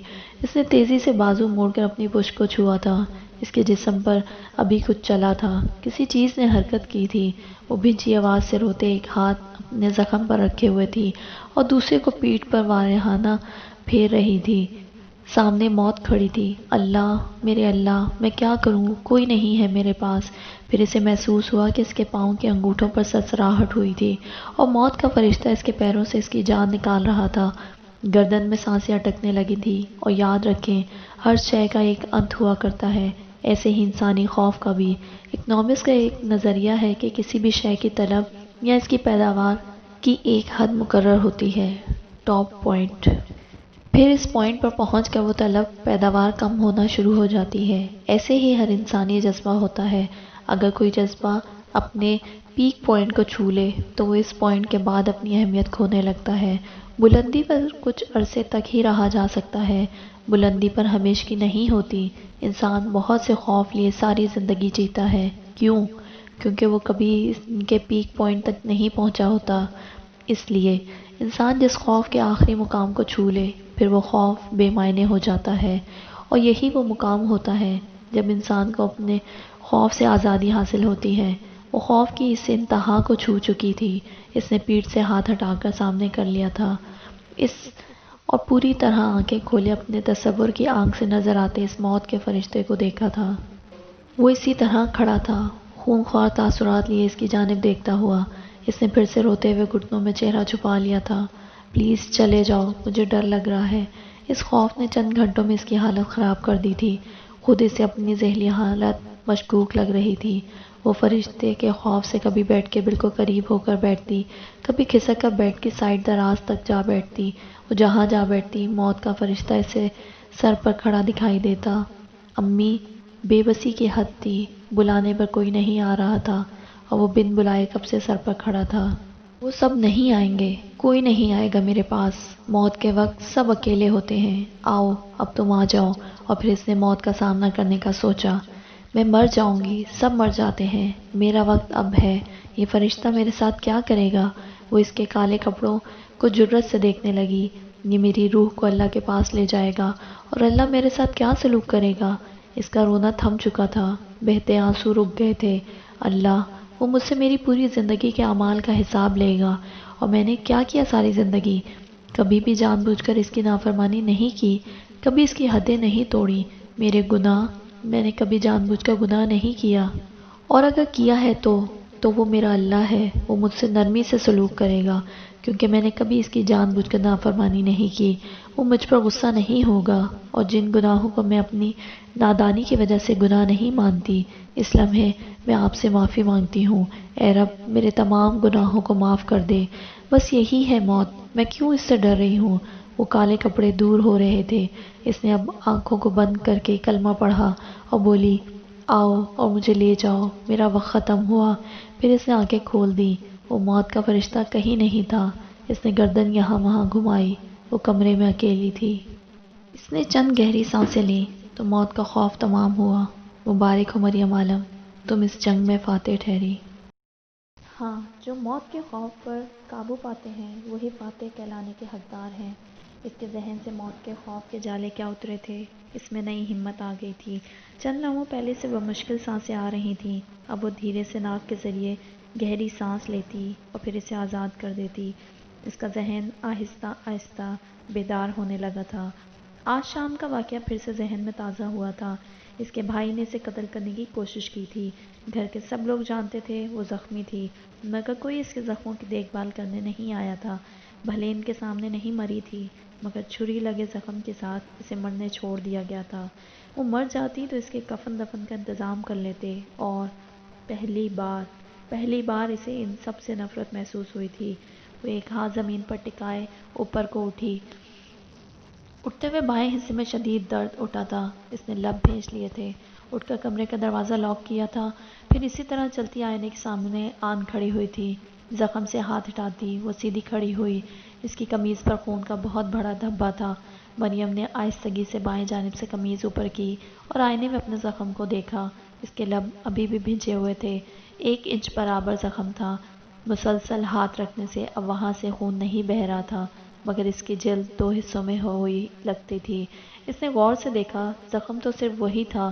اس کے ارد گرد چھری کی رگڑ تھی، جیسے ہلکی سی لگ کے گئی ہو. جلد ہلکی سی الگ ہوئی تھی، مگر اندر تک نہیں پھٹی تھی. وہاں بھی خون سوکھا ہوا تھا. اس کے کمرے میں کوئی فرسٹ ایڈ باکس نہیں تھا. اس کے لیے کچن میں جانا پڑتا. اب وہ باہر نکلنے کا رسک نہیں لے سکتی تھی. وہ دیکھتے کہ نہیں مری تو شاید اب پوری طاقت سے مار دیتے. اسے امی کی بات یاد آئی، تم مر کیوں نہیں جاتی؟ ان سب کو اس کی موت کی تمنا تھی. طبعی موت آتی یا وہ خودکشی کر لیتی. وہ یہ نہیں چاہتی تھی کہ اس کی موت ان کے بیٹے کے ہاتھوں ہو. بس بیٹا قاتل نہ بنے. ہاں، مگر وہ ضرور مر جائے طبعی طور پر. اور خودکشی کا راستہ تو بتا کر گئی تھی. مریم نے پھر سے نم ہوتی آنکھوں کو خون آلود ہاتھوں سے صاف کیا.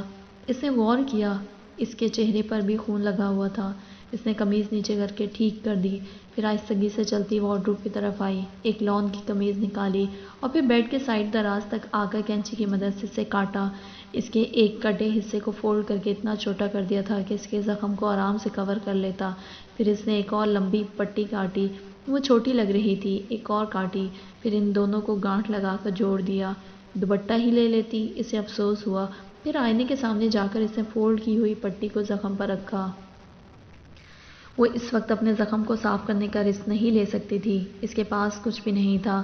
بند ہوا زخم پھر سے کھل جاتا تو وہ اور خون بہنے لگتا. پھر لمبی پٹی کو کمر کے گرد کر کے زخم کے ایک طرف کر کے اسے بھی گانٹھ لگا دی گئی تھی. اس کے پاس اب 2 راستے تھے. یا تو خودکشی کر لیتی، کیونکہ اس گھر میں اب مزید اسے زندہ دیکھنا ان لوگوں کے لیے ناممکن تھا. یا تو خودکشی کر لیتی یا پھر وہ یہاں سے دور چلی جاتی. مریم نے دوسرے راستے کو چننے کا فیصلہ کیا تھا. وہ آہستہ قدموں سے چلتی دوبارہ اپنی الماری کی طرف آئی تھی. اس میں ایک کونے میں اس کا کالج کا فیورٹ بیگ رکھا تھا، جو وہ بہت کم استعمال کرتی تھی، کہیں خراب نہ ہو جائے. وہ خالی تھا. مریم نے اپنے 2 سوٹ اس میں رکھے اور دراز کھول کر اپنے ڈاکیومنٹس کی فائل بھی نکال لی تھی. اسے بھی بیگ کے اندر رکھا. اسے پیسے چاہیے تھے. اسے یاد آیا اس کی چیک بک بھی پولیس نے واپس نہیں کی تھی. اکاؤنٹ میں اب جتنے بھی پیسے تھے وہ بیکار تھے، اور کیش پتہ نہیں کتنا تھا. جب سے آئی تھی اس نے تو پیسوں کو استعمال ہی نہیں کیا تھا، اور نہ ہی ملے تھے. اس نے اپنا اسلام آباد والا بیگ چیک کیا. اس میں 10,000 تھے. اتنے پیسوں میں وہ یہ شہر تو آرام سے چھوڑ سکتی تھی، مگر آگے کیا ہوتا؟ اس کے ہاتھ کان میں پہنی بالیوں تک گیا. وہ بھی ناکافی تھیں. اس نے جلدی سے آگے بڑھ کر اپنے نکاح کے زیور کو دیکھا. امی ابو نے بھی ایک سیٹ گفٹ کیا تھا. اس کے پاس ان سب کی رسیدیں نہیں تھیں، نہ جانے وہ بکتا کہ نہیں۔ پھر کچھ سوچ کر اس نے اپنے نکاح کے 3 تصویریں البم سے نکال لیں جس میں اس نے یہ سارا زیور پہنا ہوا تھا۔ یہ تصویریں رسیدوں کا کام کرنے والی تھیں۔ میر حاشر تم تو کام نہ آئے، چلو یہ زیور ہی کام آ جائے، آخر منقوہ رہی ہوں تمہاری، اتنے پر تو میرا حق ہے۔ تنفر سے بولتی وہ ایک ایک زیور کو ڈبوں سے نکال رہی تھی اور پھر ایک صاف سوٹ نکال کر اپنے کپڑے بدل لیے تھے، چہرہ بھی صاف کر چکی تھی۔ وہ اب جانے کو تیار تھی۔ بیڈ پر بیٹھے اس کی نگاہ سامنے بک شیلف تک گئی، اس کے ہونٹوں پر استہزائیہ مسکراہٹ ابھری۔ طلاق کے کاغذات اسے اپنا مذاق اڑاتے محسوس ہو رہے تھے۔ میر حاشر پر یقین تھا، اس کی محبت پر، بدگمانی کے باوجود بھی اندر کہیں گہرا تھا یہ یقین کہ وہ اسے نہیں چھوڑے گا۔ ہر یقین ٹوٹنے کے لیے ہوتا ہے۔ کیا انہیں بھی ساتھ لے جاؤں؟ اس نے ان کاغذات کو دیکھا، سوچا، پھر نفی میں سر ہلایا۔ نہیں، ان سب نے میرا جتنا نقصان کرنا تھا کر لیا۔ اس رات نے اسے مکمل طور پر بدل دیا تھا۔ وہ اپنے اندر غصہ اور نفرت محسوس کر رہی تھی، سب کے لیے۔ زندگی میں جتنی بے وقوفیاں کرنی تھی کر لی تھی، اب پھر سے پرانے طور طریقے نہیں اپنانے تھے، اس لیے اسے اب رات کے اندھیرے میں یہ گھر نہیں چھوڑنا تھا۔ وہ پاگل تو نہیں تھی کہ اس وقت نکل کر خود کو مصیبت میں ڈالتی، بھلا رات کو بھی کبھی اکیلی عورتوں کو باہر جائے پناہ ملی ہے؟ اس وقت سوائے لوفروں کے کون ہوتا ہے باہر، یا پھر کتے ہوتے ہیں؟ وہ بیڈ پر بیٹھی صبر سے صبح ہونے کا انتظار کر رہی تھی، اور جب صبح کی روشنی پھیل گئی تھی اس نے آہستگی سے اٹھ کر اپنے کمرے کا دروازہ کھولا۔ سامنے کوئی بھی نہیں تھا۔ اس نے واپس جا کر بیڈ پر رکھا بیگ ایک طرف سے کندھے پر ڈالا اور دوپٹہ ٹھیک کیا۔ دوپٹہ بہت بڑا تھا، چادر کی ضرورت نہیں تھی۔ کمرے سے باہر نکل کر اس نے کمرے کا دروازہ واپس بند کر دیا۔ اگر وہ اسے دیکھنے نہ آتے تو انہیں پتہ بھی نہیں چلنا تھا کہ وہ گھر سے بھاگ گئی تھی، ورنہ کل نہیں مری تھی تو اب کی بار اسے یقیناً بھرے بازار میں الٹا لٹکا دیتے۔ وہ مضبوط بنی ہولے سے قدم اٹھاتی باہر کی طرف جا رہی تھی۔ لان خالی تھا۔ مین گیٹ تک پہنچ کر اس کا دل چاہا وہ مڑ کر دیکھے، مگر یہ بیکار تھا۔ اب یہ گھر اس کا نہیں تھا۔ بنا آواز پیدا کیے اس نے لاک کھولا اور پھر اپنے پیچھے دروازہ بند کر دیا تھا۔ رات کے واقعے کے بعد یقیناً علی اور ابو گھر میں ہی تھے، مسجد کوئی نہیں گیا تھا۔ اس نے چہرہ چھپانے کو دوپٹے کو ماتھے سے ذرا نیچے تک کھینچ لیا تھا۔ نقاب کرنے کا سوچا، مگر نہیں، کیا کہیں مشکوک نہ لگتی۔ اسے اب جلد از جلد یہاں سے نکلنا تھا۔ اسے موت سے ڈر نہیں لگتا تھا، لیکن اسے بس اپنے بھائی اور باپ کے ہاتھوں قتل نہیں ہونا تھا۔ وہ آیت الکرسی کا ورد کرتے ہولے ہولے قدم اٹھا رہی تھی۔ وہ تیز نہیں چل سکتی تھی۔ ذرا سی دیر میں آہستہ چلنے کے باوجود بھی اسے اپنی سائیڈ میں درد محسوس ہونے لگا تھا۔ کاش کوئی رکشہ مل جاتا، اور چند قدموں کے بعد اسے سواری مل گئی تھی۔ پہلے وہ راستے میں ایک لیڈی ڈاکٹر کے کلینک پر اتر گئی تھی۔ اسے اپنے زخم کی نوعیت نہیں معلوم تھی۔ جب اکیلے زندگی جینی تھی تو اپنا پہلے سے زیادہ خیال کرنا تھا کہ انجان لوگوں میں گرنا الٹا نقصان دہ ہوتا ہے۔ اتنی صبح ڈاکٹر نہیں تھی۔ نرس بار بار اس کے زخم کی وجہ معلوم کر رہی تھی۔ شوہر نے مارا ہے؟ اس نے ہاں میں گردن ہلائی۔ یہیں کی ہو؟ وہ اس سے اس کا پورا بائیو ڈیٹا معلوم کرنا چاہتی تھی۔ اس نے اب بھی اقرار میں گردن ہلائی۔ اچھا، اب میکے جا رہی ہو؟ مریم نے اب بھی انکار نہیں کیا تھا۔ اس کے سوال اس کے لیے آسانی پیدا کر رہے تھے، ورنہ اس نے نہیں سوچا تھا کہ ان زخموں پر ڈاکٹر سے کیا کہے گی کہ کیسے آئے۔ زخم بہت گہرا نہیں ہے، شکر کرو۔ میری مانو تو اب ایسے شوہر کے پاس لوٹنے کی ضرورت بھی نہیں ہے۔ ظالم درندہ، چھریوں سے بیوی کو مارنے کی کوشش کرتے ہیں۔ مریم چونک گئی تھی۔ اس نے اسے نہیں بتایا تھا کہ اسے یہ زخم کیسے آیا ہے۔ اب جو روز مریضوں کو ڈیل کرتے ہوں یقیناً انہیں زخم دیکھ کر اس کی نوعیت معلوم ہو جاتی تھی۔ خوش قسمت ہو بچ گئی ہو۔ میرا شوہر بھی پہلے مجھے بہت مارتا تھا۔ جس دن میں نے اسے اس کی طرح مارا اب نہیں مارتا، ڈرتا ہے کہیں اس کی طرح اس کا سر نہ پھاڑ دوں۔ ایک تو تم پڑھی لکھی لڑکیاں بس زبان ہی چلاتی ہو، عقل بھی چلا لیا کرو۔ ارے ڈرو گی تو اور ڈرائے گا، مرد وہی ہوتا ہے، مرد ہوتے ہی ایسے ہیں۔ وہ اسے نہ جانے کون سے سنہرے پاٹھ پڑھا رہی تھی۔ مریم جی بھر کر بیزار ہوئی۔ نرس اس سے ہمدردی میں بولتی رہی، ڈاکٹر صاحبہ تو 9 بجے کے بعد آتی ہیں، لیکن میں یہاں کی سب سے قابل نرس ہوں۔ روز عورتیں بچہ پیدا کرنے آئی ہوتی ہیں۔ یا اللہ، کوئی اسے چپ کرا دیتا۔ باتیں سنیں، مجھے آپ کا موبائل مل سکتا ہے؟ میرے شوہر نے موبائل چھین لیا ہے، اب گھر والوں سے رابطہ کرنا ہے۔ نرس نے چلتی زبان کو روک کر لینڈ لائن کی طرف اشارہ کیا۔ اگر کوئی اس کے کمرے میں جا کر دیکھتا تو اس کی غیر موجودگی پر اسے ڈھونڈنے سب سے پہلے بس اسٹینڈ جاتے۔ اسے اپنی منزل تبدیل کرنی تھی۔ انٹرنیٹ ہے یہاں؟ ہاں، کمپیوٹر میں لگا ہوا ہے، لیکن وہ ڈاکٹر صاحبہ کا ہے، میں استعمال نہیں کرنے دوں گی۔ اس نرس کا اتنی سی بھی خوش اخلاقی دکھانا بہت تھا، ورنہ پاکستان میں نرسوں سے خوش اخلاقی کی امید کرنا، وہ بھی کسی مریض کے ساتھ، انتہائی معذرت کے ساتھ۔ مگر پاکستان میں شاید 1% ایسی خوش اخلاق نرسز ہیں، ورنہ تو یہاں رویہ ہوتا ہے کہ جیسے ڈاکٹر ہیں وہ ہو۔ اور مجھے کہنے دیں، ڈاکٹر ہونے کے باوجود بھی غرور کرنا تو کسی طور پر نہیں جچتا۔ مریم اپنی دوائیاں اور پرچہ لیتی اٹھ کھڑی ہوئی اور پھر ایک دو کمروں میں جا کر وہاں بیٹھی خواتین سے موبائل مانگا۔ ایک نے تو صاف انکار کر دیا تھا۔ اب ہر کوئی مریم عالم تو نہیں ہوتا جو مانگنے پر انکار نہ کرے۔ آخر ایک کمرے میں بیٹھی خاتون نے اپنا اسمارٹ فون اس کے حوالے کیا۔ اس نے انٹرنیٹ کی مدد سے لاہور جانے والی بسز کا شیڈول چیک کیا۔ وہ ہمیشہ ڈائیو سے سفر کرتی تھی۔ اگر اسے دیکھنے جاتے تو یقیناً پہلے وہیں جاتے۔ اس نے دوسری بس کمپنی سے چند گھنٹوں بعد کی بکنگ کروا لی تھی۔ شکریہ کے ساتھ موبائل واپس کرتی وہ ویٹنگ لاؤنج میں آ گئی تھی۔ جب وہ آئی تھی تب کوئی نہیں تھا۔ اب ہولے ہولے مریض خواتین آنا شروع ہو گئی تھیں۔ گائنی کلینک تھا۔ اس کے ساتھ بیٹھنے والی جب اس سے کوئی سوال پوچھتی تو اس کا دل چاہتا ان کے منہ پر ٹیپ چپکا دے۔ یہ عورتیں اس قدر فضول کیوں بولتی ہیں؟ وہ چپ بیٹھی تھی تو سب کی توجہ بار بار بھٹک کر اسی کی طرف جاتی۔ مریم کو یہاں بیٹھ کر انتظار کرنے کا فیصلہ فضول لگا تھا۔ بس اپنے زخم کے لیے آئی تھی، پھر چیک اپ کے بعد چلی جاتی، لیکن یہاں اسے ڈھونڈنے جانے کا ڈر نہیں تھا، اس لیے بیٹھ گئی تھی۔ پھر وہ پکاؤ تاثرات لیے بیٹھی رہی۔ پوچھتی رہو جو پوچھنا ہے۔ یہ شادی شدہ عورتیں تو بے نتھے بیل کی طرح ہو جاتی ہیں۔ ذرا جو بولتے ہوئے سوچیں، بس شادی کا لائسنس ہے، جو بول دو گناہ معاف۔ مریم تب بھی بیٹھی تھی۔ پھر آخرکار اس کے جانے کا ٹائم ہو گیا تھا۔ اب کی بار اس نے نقاب کر لیا تھا۔ اب اچھا خاصا دن تھا، بہت چہل پہل تھی باہر۔ اللہ کا نام لیے اس نے اپنا سفر شروع کر دیا تھا۔ اس کے اندازے کے عین مطابق اس کے ابو اور بھائی اسے اسلام آباد جانے والی بسوں میں ڈھونڈتے رہے۔ اس کے جانے کے 1 گھنٹے بعد ہی انہیں اس کے گھر چھوڑنے کا پتہ چل گیا تھا۔ وہ بسوں کے شیڈول کے حساب سے وہاں چکر لگا رہے تھے۔ جب وہ اپنی بس میں بیٹھی تھی تو سامنے ہی ابو اور علی اسلام آباد جانے والی بس میں سے نکل رہے تھے۔ اس کی ریڑھ کی ہڈی میں سنسناہٹ پھیل گئی تھی۔ اسے بیچ بازار یوں باپ بھائی کے ہاتھوں گھسٹتے ہوئے نہیں جانا تھا۔ وہ اپنے بچاؤ کی دعائیں کر رہی تھی، پھر وہاں سے چہرہ موڑ کر گردن جھکا لی تھی۔ بالآخر اس کی بس چل پڑی تھی۔ زندگی کا یہ باب بھی تمام ہوا تھا۔ لاہور پہنچ کر سب سے پہلے بازار جانا تھا تاکہ پیسوں کا انتظام ہو سکتا اور وہ اپنی رہائش کا انتظام کرتی۔ وہ پہلی بار لاہور آئی تھی، لیکن کیونکہ وہ سفر کرنے کی عادی تھی اور 2 سال اکیلے ایک شہر میں گزار آئی تھی، اس لیے وہ انجان شہر میں بھی پر اعتماد تھی۔ اس نے ٹیکسی ڈرائیور کو اسے ایسی مارکیٹ میں لے جانے کو کہا تھا جہاں گولڈ کی سب سے بہترین شاپس تھیں۔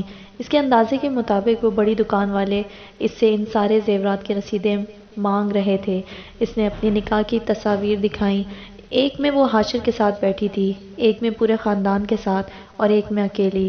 وہ جیولر چند لمحے اسے پرسوچ نظروں سے دیکھتا رہا۔ یہ لاکھوں کا زیور ہے، ہمارے پاس بھی ابھی اتنا کیش نہیں ہے۔ اتنی بڑی شاپ ہے اور کیش نہیں؟ شاید آپ کو مجھ پر یقین نہیں آیا۔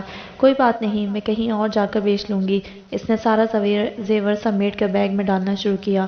رکے میڈم، ایسا کریں آدھا ابھی بیچ دیں، آدھا بعد میں بیچ دیجیے گا۔ میں آپ کو پہلے ہی بتا چکی ہوں، میرا شوہر کا وہاں افریقہ میں ایکسیڈنٹ ہوا ہے، مجھے ان کے پاس لازمی جانا ہے۔ میرے پاس کیش نہیں ہے، وہاں شفٹنگ کرتے ہم کیش سارا استعمال کر چکے ہیں۔ ہمیں تو یہ امید تھی کہ ہمارا کاروبار وہاں چل نکلے گا، نصیب کی بات اب جمع پونجی بھی بیچ کے کھانی پڑ رہی ہے۔ یہ میری ساس کے خاندانی زیورات ہیں، آپ چیک کر چکے ہیں، یہ کوئی آج کل کے نہیں بنے ہوئے۔ مریم عالم اب میان سے نکلی تلوار بن چکی تھی۔ جو بھی اس کے قریب آنے کی کوشش کرتا اپنا نقصان کرتا۔ کوئی ایک رات میں بھی یوں تبدیل ہوتا ہے؟ کوئی اور ہوتا یا نہ ہوتا، مریم عالم تبدیل ہو چکی تھی۔ اسے اب عزت دار زندگی گزارنی تھی، اس کی بلا سے سب بھاڑ میں جائیں، اور اس زندگی کے لیے اگر جھوٹ کا سہارا لینا پڑ رہا تھا تو بھی اسے شرمندگی نہیں تھی۔ اگر لوگ سچ کو قبول کرنے والے ہوتے تو وہ بتا دیتی، مگر ایک رات میں وہ عام لڑکی سے ایک سمجھدار عورت کا روپ دھار چکی تھی، اور بے وقوف تو وہ بس چھپے دشمنوں کو پکڑنے کے معاملے تک تھی جو سامنے آ کر وار کر رہے تھے۔ ان کے لیے تو وہ 2 دھاری تلوار تھی۔ دشمن سامنے دیکھ کر تو دماغ خوب چلتا ہے اور بچاؤ کا ہر ممکن راستہ سوچتی تھی، اور آج بھی اپنے بچاؤ کے لیے ہر ممکن کوشش کر رہی تھی۔ کرنے کے بجائے خود کو پھر سے کھڑا کر رہی تھی۔ اب وہ کسی پر بھی اعتبار نہیں کر سکتی تھی، اس دکاندار پر بھی نہیں کہ وہ باقی زیور بعد میں بیچنے آتی اور اس دوران وہ پولیس کو اس کے بارے میں بتا دیتا تو، اور جب حاشر نے اسے طلاق بھیج دی تھی تو اب یقیناً اس کا نام بھی اس کیس میں پھر سے لکھا گیا ہوگا۔ اسے تو دراصل اس شہر میں بھی نہیں رہنا تھا۔ پھر جیولر نے اللہ جانے اس کی باتوں پر اعتبار کیا تھا یا پرانا اچھا زیور دیکھ کر چپ رہا تھا۔ مریم کو اب ایک نیا لیپ ٹاپ اور موبائل چاہیے تھا، یہ اس کی سب سے اہم ضرورتیں تھیں۔ کیوں؟ کیونکہ اب یہی دو چیزیں ہی اسے یہاں سے نکلنے میں مدد دے سکتی تھیں۔ جیولر کی شاپ سے نکل کر وہ ٹیکسی کر کے حفیظ سینٹر چلی آئی تھی۔ یہ بھی ڈرائیور نے بتایا تھا کہ یہاں سے اچھا سامان ملے گا۔ لیپ ٹاپ اور موبائل کی پیمنٹ کرتے اس نے بہت احتیاط سے پیسے نکالے تھے۔ وہ اتنی زیادہ رقم تھی کہ کوئی بھی دیکھ کر آرام سے اس کا دشمن بن سکتا تھا۔ بے احتیاطی کا مطلب دوسروں کا ایمان اور اپنی جان و عزت خطرے میں ڈالنا تھا۔ انسان کو سکھانے کے لیے ایک لمحہ بھی کافی ہوتا ہے۔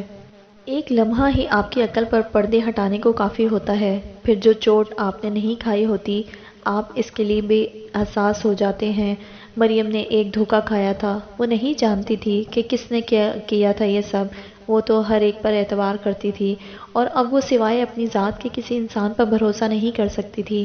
موبائل لینے کے بعد اسے سم چاہیے تھی، جو کہ یقیناً اسی کے آئی ڈی کارڈ سے رجسٹرڈ ہوتی، اور اس کے بعد اگر وہ اسی سم کے ذریعے پکڑی جاتی تو اس سوچ کے آتے ہی وہ ڈر گئی تھی۔ یہاں وہ کسے جانتی تھی کہ ان کے نام کی سم نکلواتی، اور جانتی بھی ہوتی تو کیا وہ ایسا کرتی؟ نہیں، نہ جانے وہ کیسا ہوتا، اور اگر وہ کسی معاملے میں قانون کو مطلوب ہوتا تو۔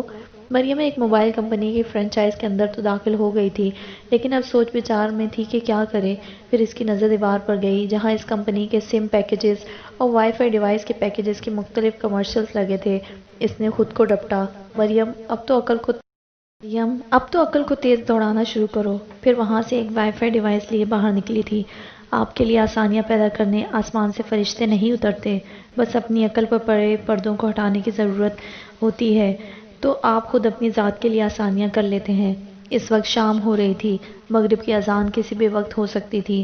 اس سارے دن نے اسے بہت تھکا دیا تھا، اب اسے آرام کرنا تھا، مگر کہاں؟ شہر انجان تھا، ہاسٹلز کا کچھ پتہ نہیں تھا، کہاں تھے، کیسے تھے، کھانے کا کچھ پتہ نہیں تھا۔ باہر نکل کر اس نے ایک بار پھر ٹیکسی کی تھی، کسی ایسے بیوٹی پارلر میں لے جائیں جو بہت مشہور ہو، جہاں ہر وقت رش رہتا ہو۔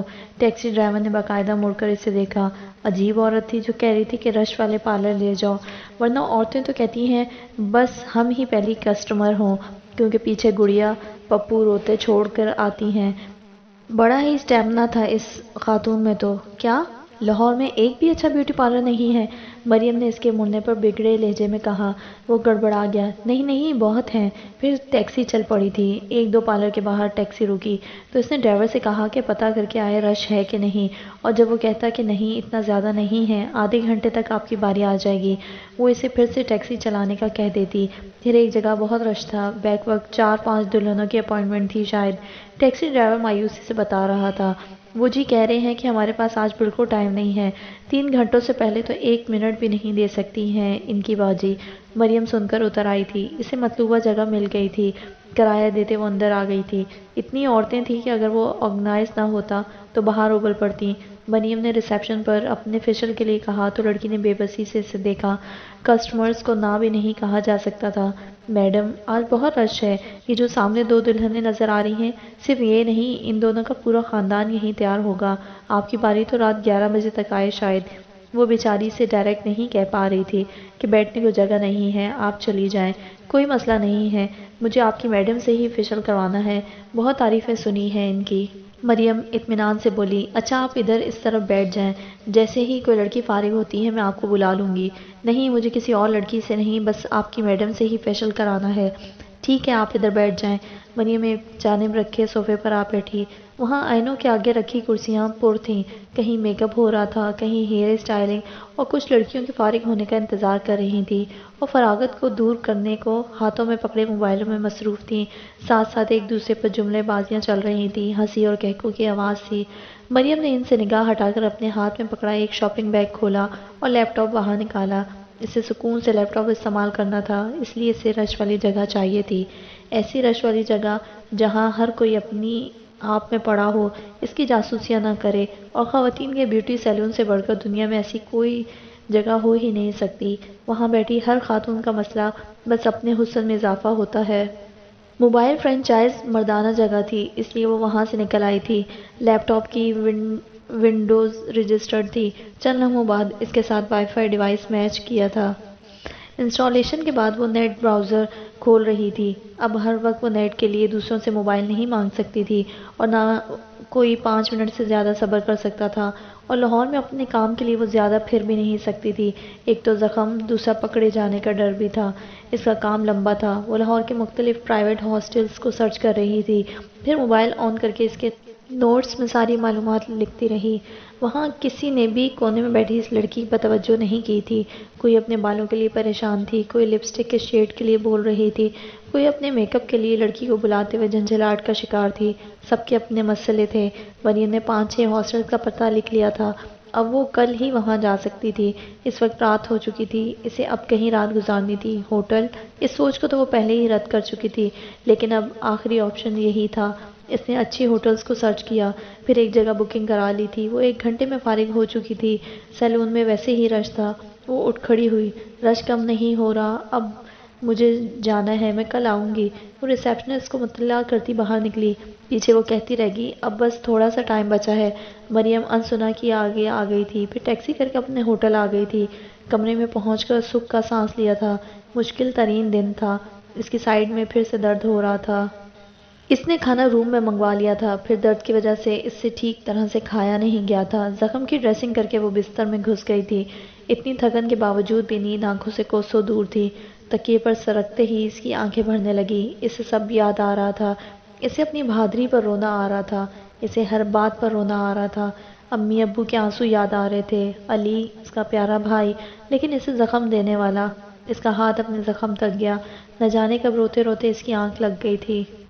اگلی صبح وہ سب ہاسٹلز میں جا کر چیک کر رہی تھی۔ اکیلا روم نہیں مل رہا تھا۔ اب اسے کسی کے ساتھ نہیں رہنا تھا۔ ذرا سے پیسے زیادہ لگتے، لیکن انسانوں میں چھپے سانپوں سے بچ جاتی۔ صبح سے شام ہو گئی تھی۔ وہ تھک چکی تھی۔ پھر آخری ہاسٹل میں ایک کمرہ مل گیا تھا۔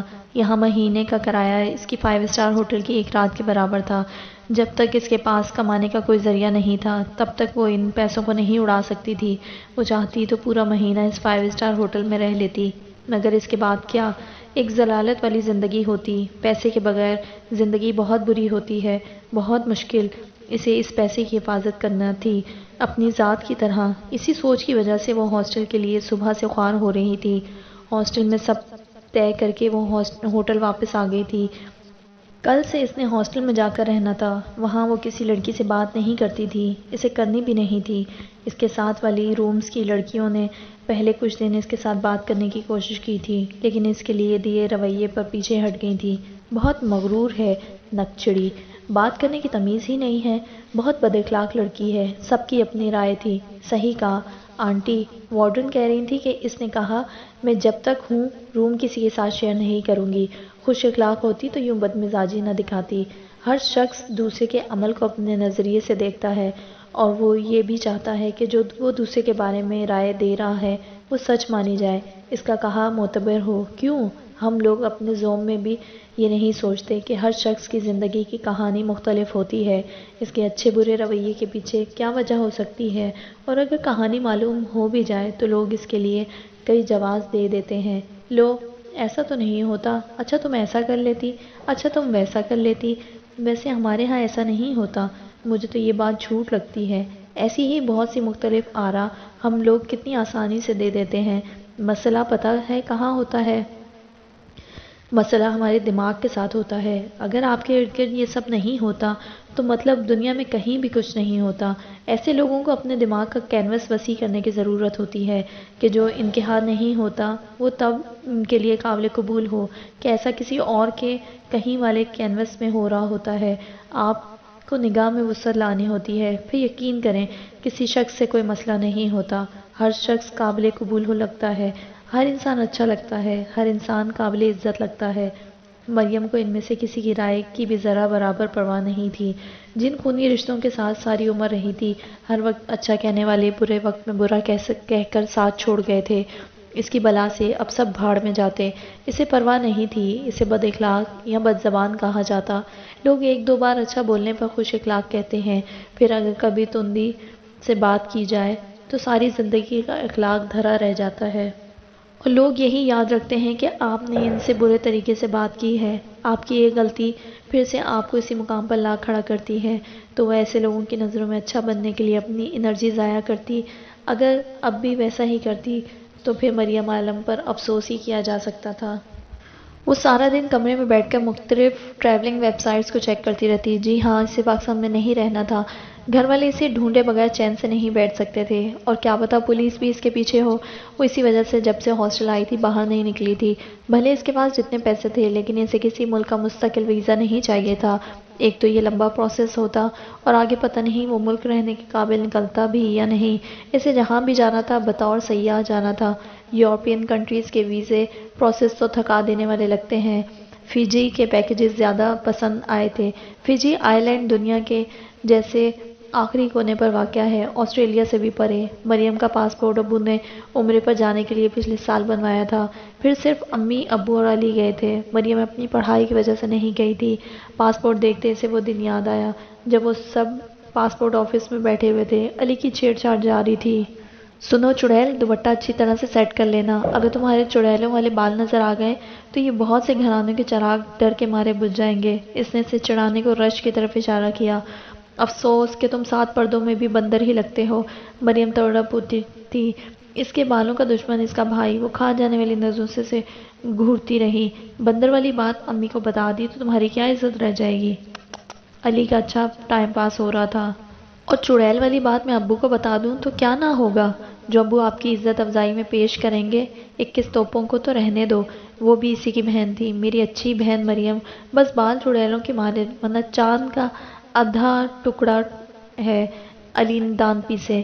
مریم کے ہونٹ مسکرا اٹھے تھے، آنکھوں میں نمی آ گئی تھی جو بالآخر گالوں پر رواں ہو گئی تھی۔ خوبصورت وقت کیوں جلدی گزر جاتے ہیں۔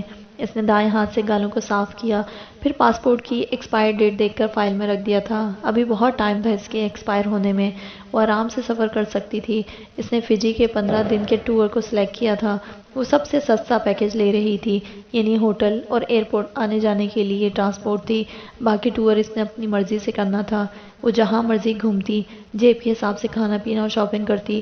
وہ ایک ٹریول کمپنی کو اپنے ڈاکومنٹ سینڈ کر چکی تھی۔ لاہور سے اس نے اپنی ضروریات کی تھوڑی سی شاپنگ کی تھی۔ 1-2 نئے سوٹ اور جوتوں کے جوڑے لیے تھے۔ وہ ہاسٹل اس کے پرانے ہاسٹل کی نسبت بہت چھوٹا تھا، اور اس میں لان بھی نہیں تھا، بس ایک عمارت تھی جس کا چھوٹا سا صحن تھا، باقی سارے حصے پر بلڈنگ تھی۔ وہ بس اتنا باہر نکلتی تھی کہ اپنا کھانا لے کر کمرے میں آ جاتی تھی۔ اکثر کمرے کا دروازہ بند رکھتی تھی۔ جب کبھی اس کمرے میں پڑے دم گھٹتا تھا تو دروازہ کھول دیتی تھی۔ اس کے کمرے میں کوئی کھڑکی بھی نہیں تھی تو گھٹن سے اس کی سانسیں تنگ پڑنے لگتی تھی۔ وزٹ کے لیے ساری ضروریات پوری کرنے کے بعد بالآخر اس کا وزٹ ویزا آ چکا تھا۔ اس سارے عمل میں 1 سے 1.5 ماہ لگا تھا۔ مریم نے بہت صبر سے اس وقت کا انتظار کیا تھا۔ آج اس کی لاہور سے فلائٹ تھی۔ ظاہری بات ہے اس کی منزل دنیا کا آخری حصہ تھا، تو ایک ہی فلائٹ سے جانا مشکل تھا۔ عموماً فجی کی فلائٹس کے 2 اسٹاپس ہوتے ہیں۔ مریم نے بھی 2 کنیکٹنگ فلائٹس پکڑنی تھیں۔ ایئرپورٹ پر بورڈنگ کے وقت اس کا دل ڈوب رہا تھا، کہیں وہ پکڑی نہ جائے، کہیں اس کا نام ملک کے سنگین مجرموں میں تو شامل نہیں ہے۔ ڈر ضرور تھا، مگر اسے یہ رسک لینا تھا کیونکہ یہاں بھی کچھ نہیں رکھا تھا اس کے لیے۔ خدا خدا کر کے وہ بورڈنگ کروا کے آگے چلی گئی تھی۔ اسے اپنی سرزمین چھوڑنے کا دکھ ہو رہا تھا، مگر اتنا نہیں کہ وہ روتی رہتی۔ وہ آنے والے وقت سے اچھی امیدیں لگائے بیٹھی تھی، اس لیے چپ تھی، اور اس 18.5 گھنٹے کی فلائٹ نے اس کی حالت خراب کر دی تھی۔ وہ ایک لمحے کو بھی نہیں سوئی تھی۔ پتہ نہیں وہ کون سے عظیم لوگ ہوتے ہیں جنہیں فلائٹس کے دوران نیند آ جاتی ہے اور ان سے کھانا بھی کھایا جاتا ہے۔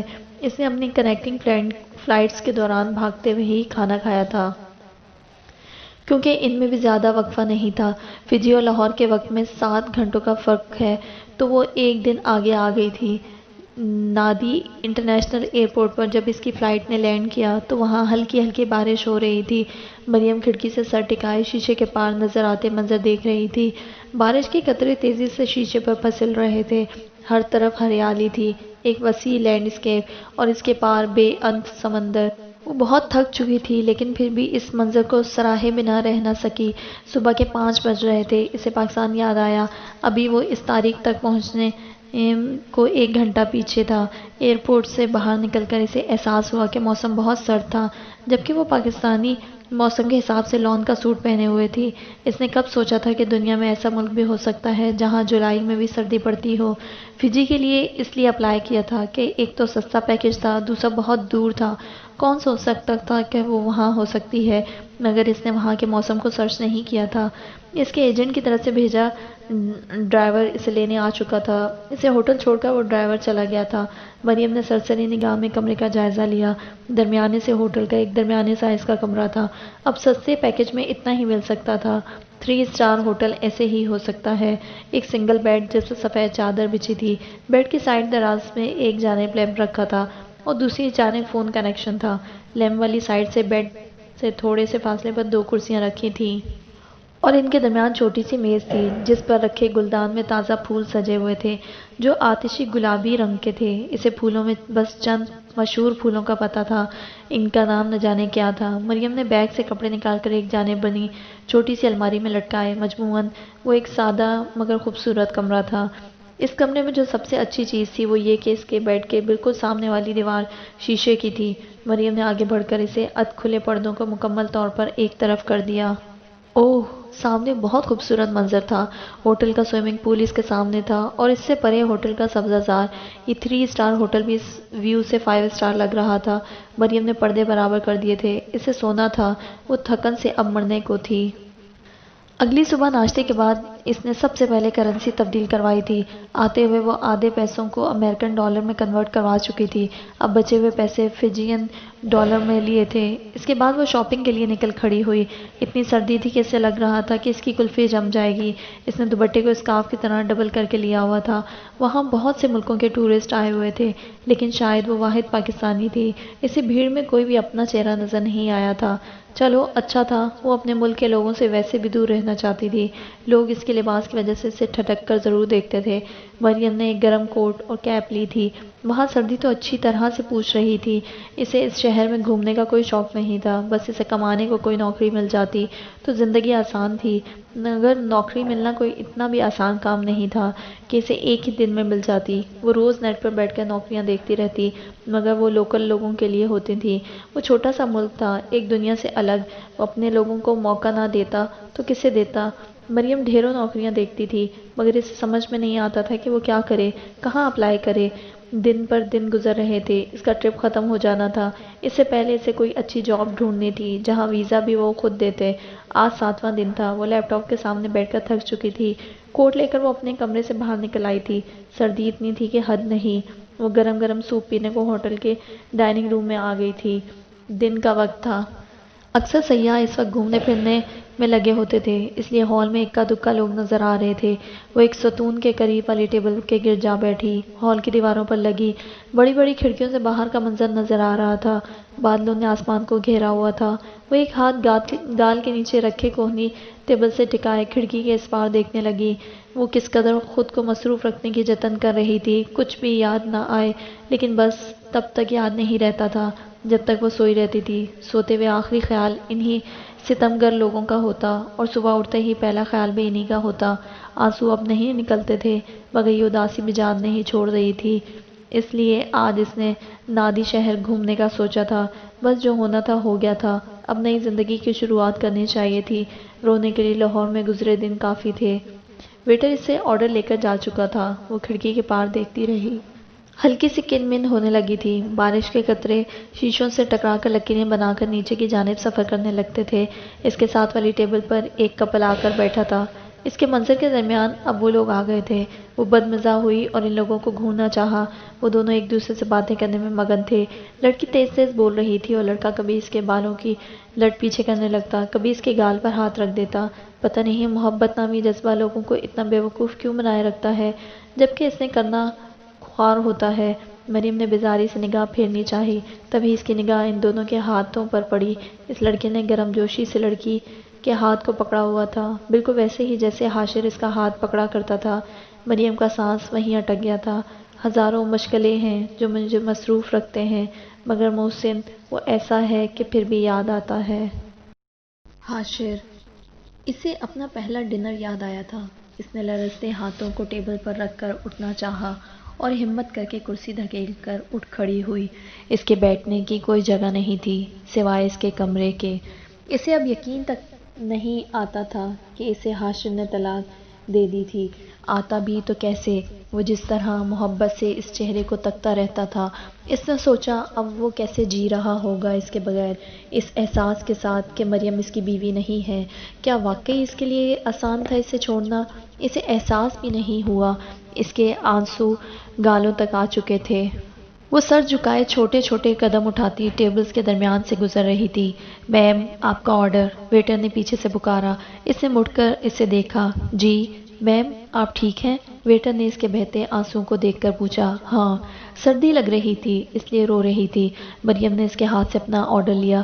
جی؟ ویٹر کو جھٹکا لگا تھا۔ عجیب خاتون تھی جو سردی کی وجہ سے رو رہی تھی۔ اوکے، وہ سمجھ کر سر ہلاتا موڑ گیا تھا۔ مریم نے اس سوپ کو آنسوؤں کے ساتھ پیا تھا۔ میر ہاشر، اچھا نہیں کیا۔ تم سے یہ امید ہی کب کی تھی کہ مجھے چھوڑ دو گے۔ میرا دل پھٹتا ہے جب یاد آتا ہے تم بھی نہیں رہے میرے پاس، کوئی بھی نہیں ہے، امی بھی نہیں ہے، ابو، علی، سب نے چھوڑ دیا، لیکن تم، میر ہاشر، یہ نہ سمجھنا تمہارے عشق میں بیٹھی رہوں گی۔ تم دیکھنا، تم سب دیکھنا، میں اپنی زندگی جیوں گی، بہت اچھے سے جیوں گی، تم لوگوں کے دیے دکھوں پر ساری زندگی بیٹھ کر نہیں رہوں گی۔ وہ بہتے آنسوؤں کے ساتھ سوچے جا رہی تھی۔ جلتے دل کو کسی طور قرار نہیں تھا۔ بہادری سب ایک طرف، اندر کے دکھ کا کوئی علاج نہیں تھا، اور اگر تھا تو اس میں ابھی وقت لگنا تھا۔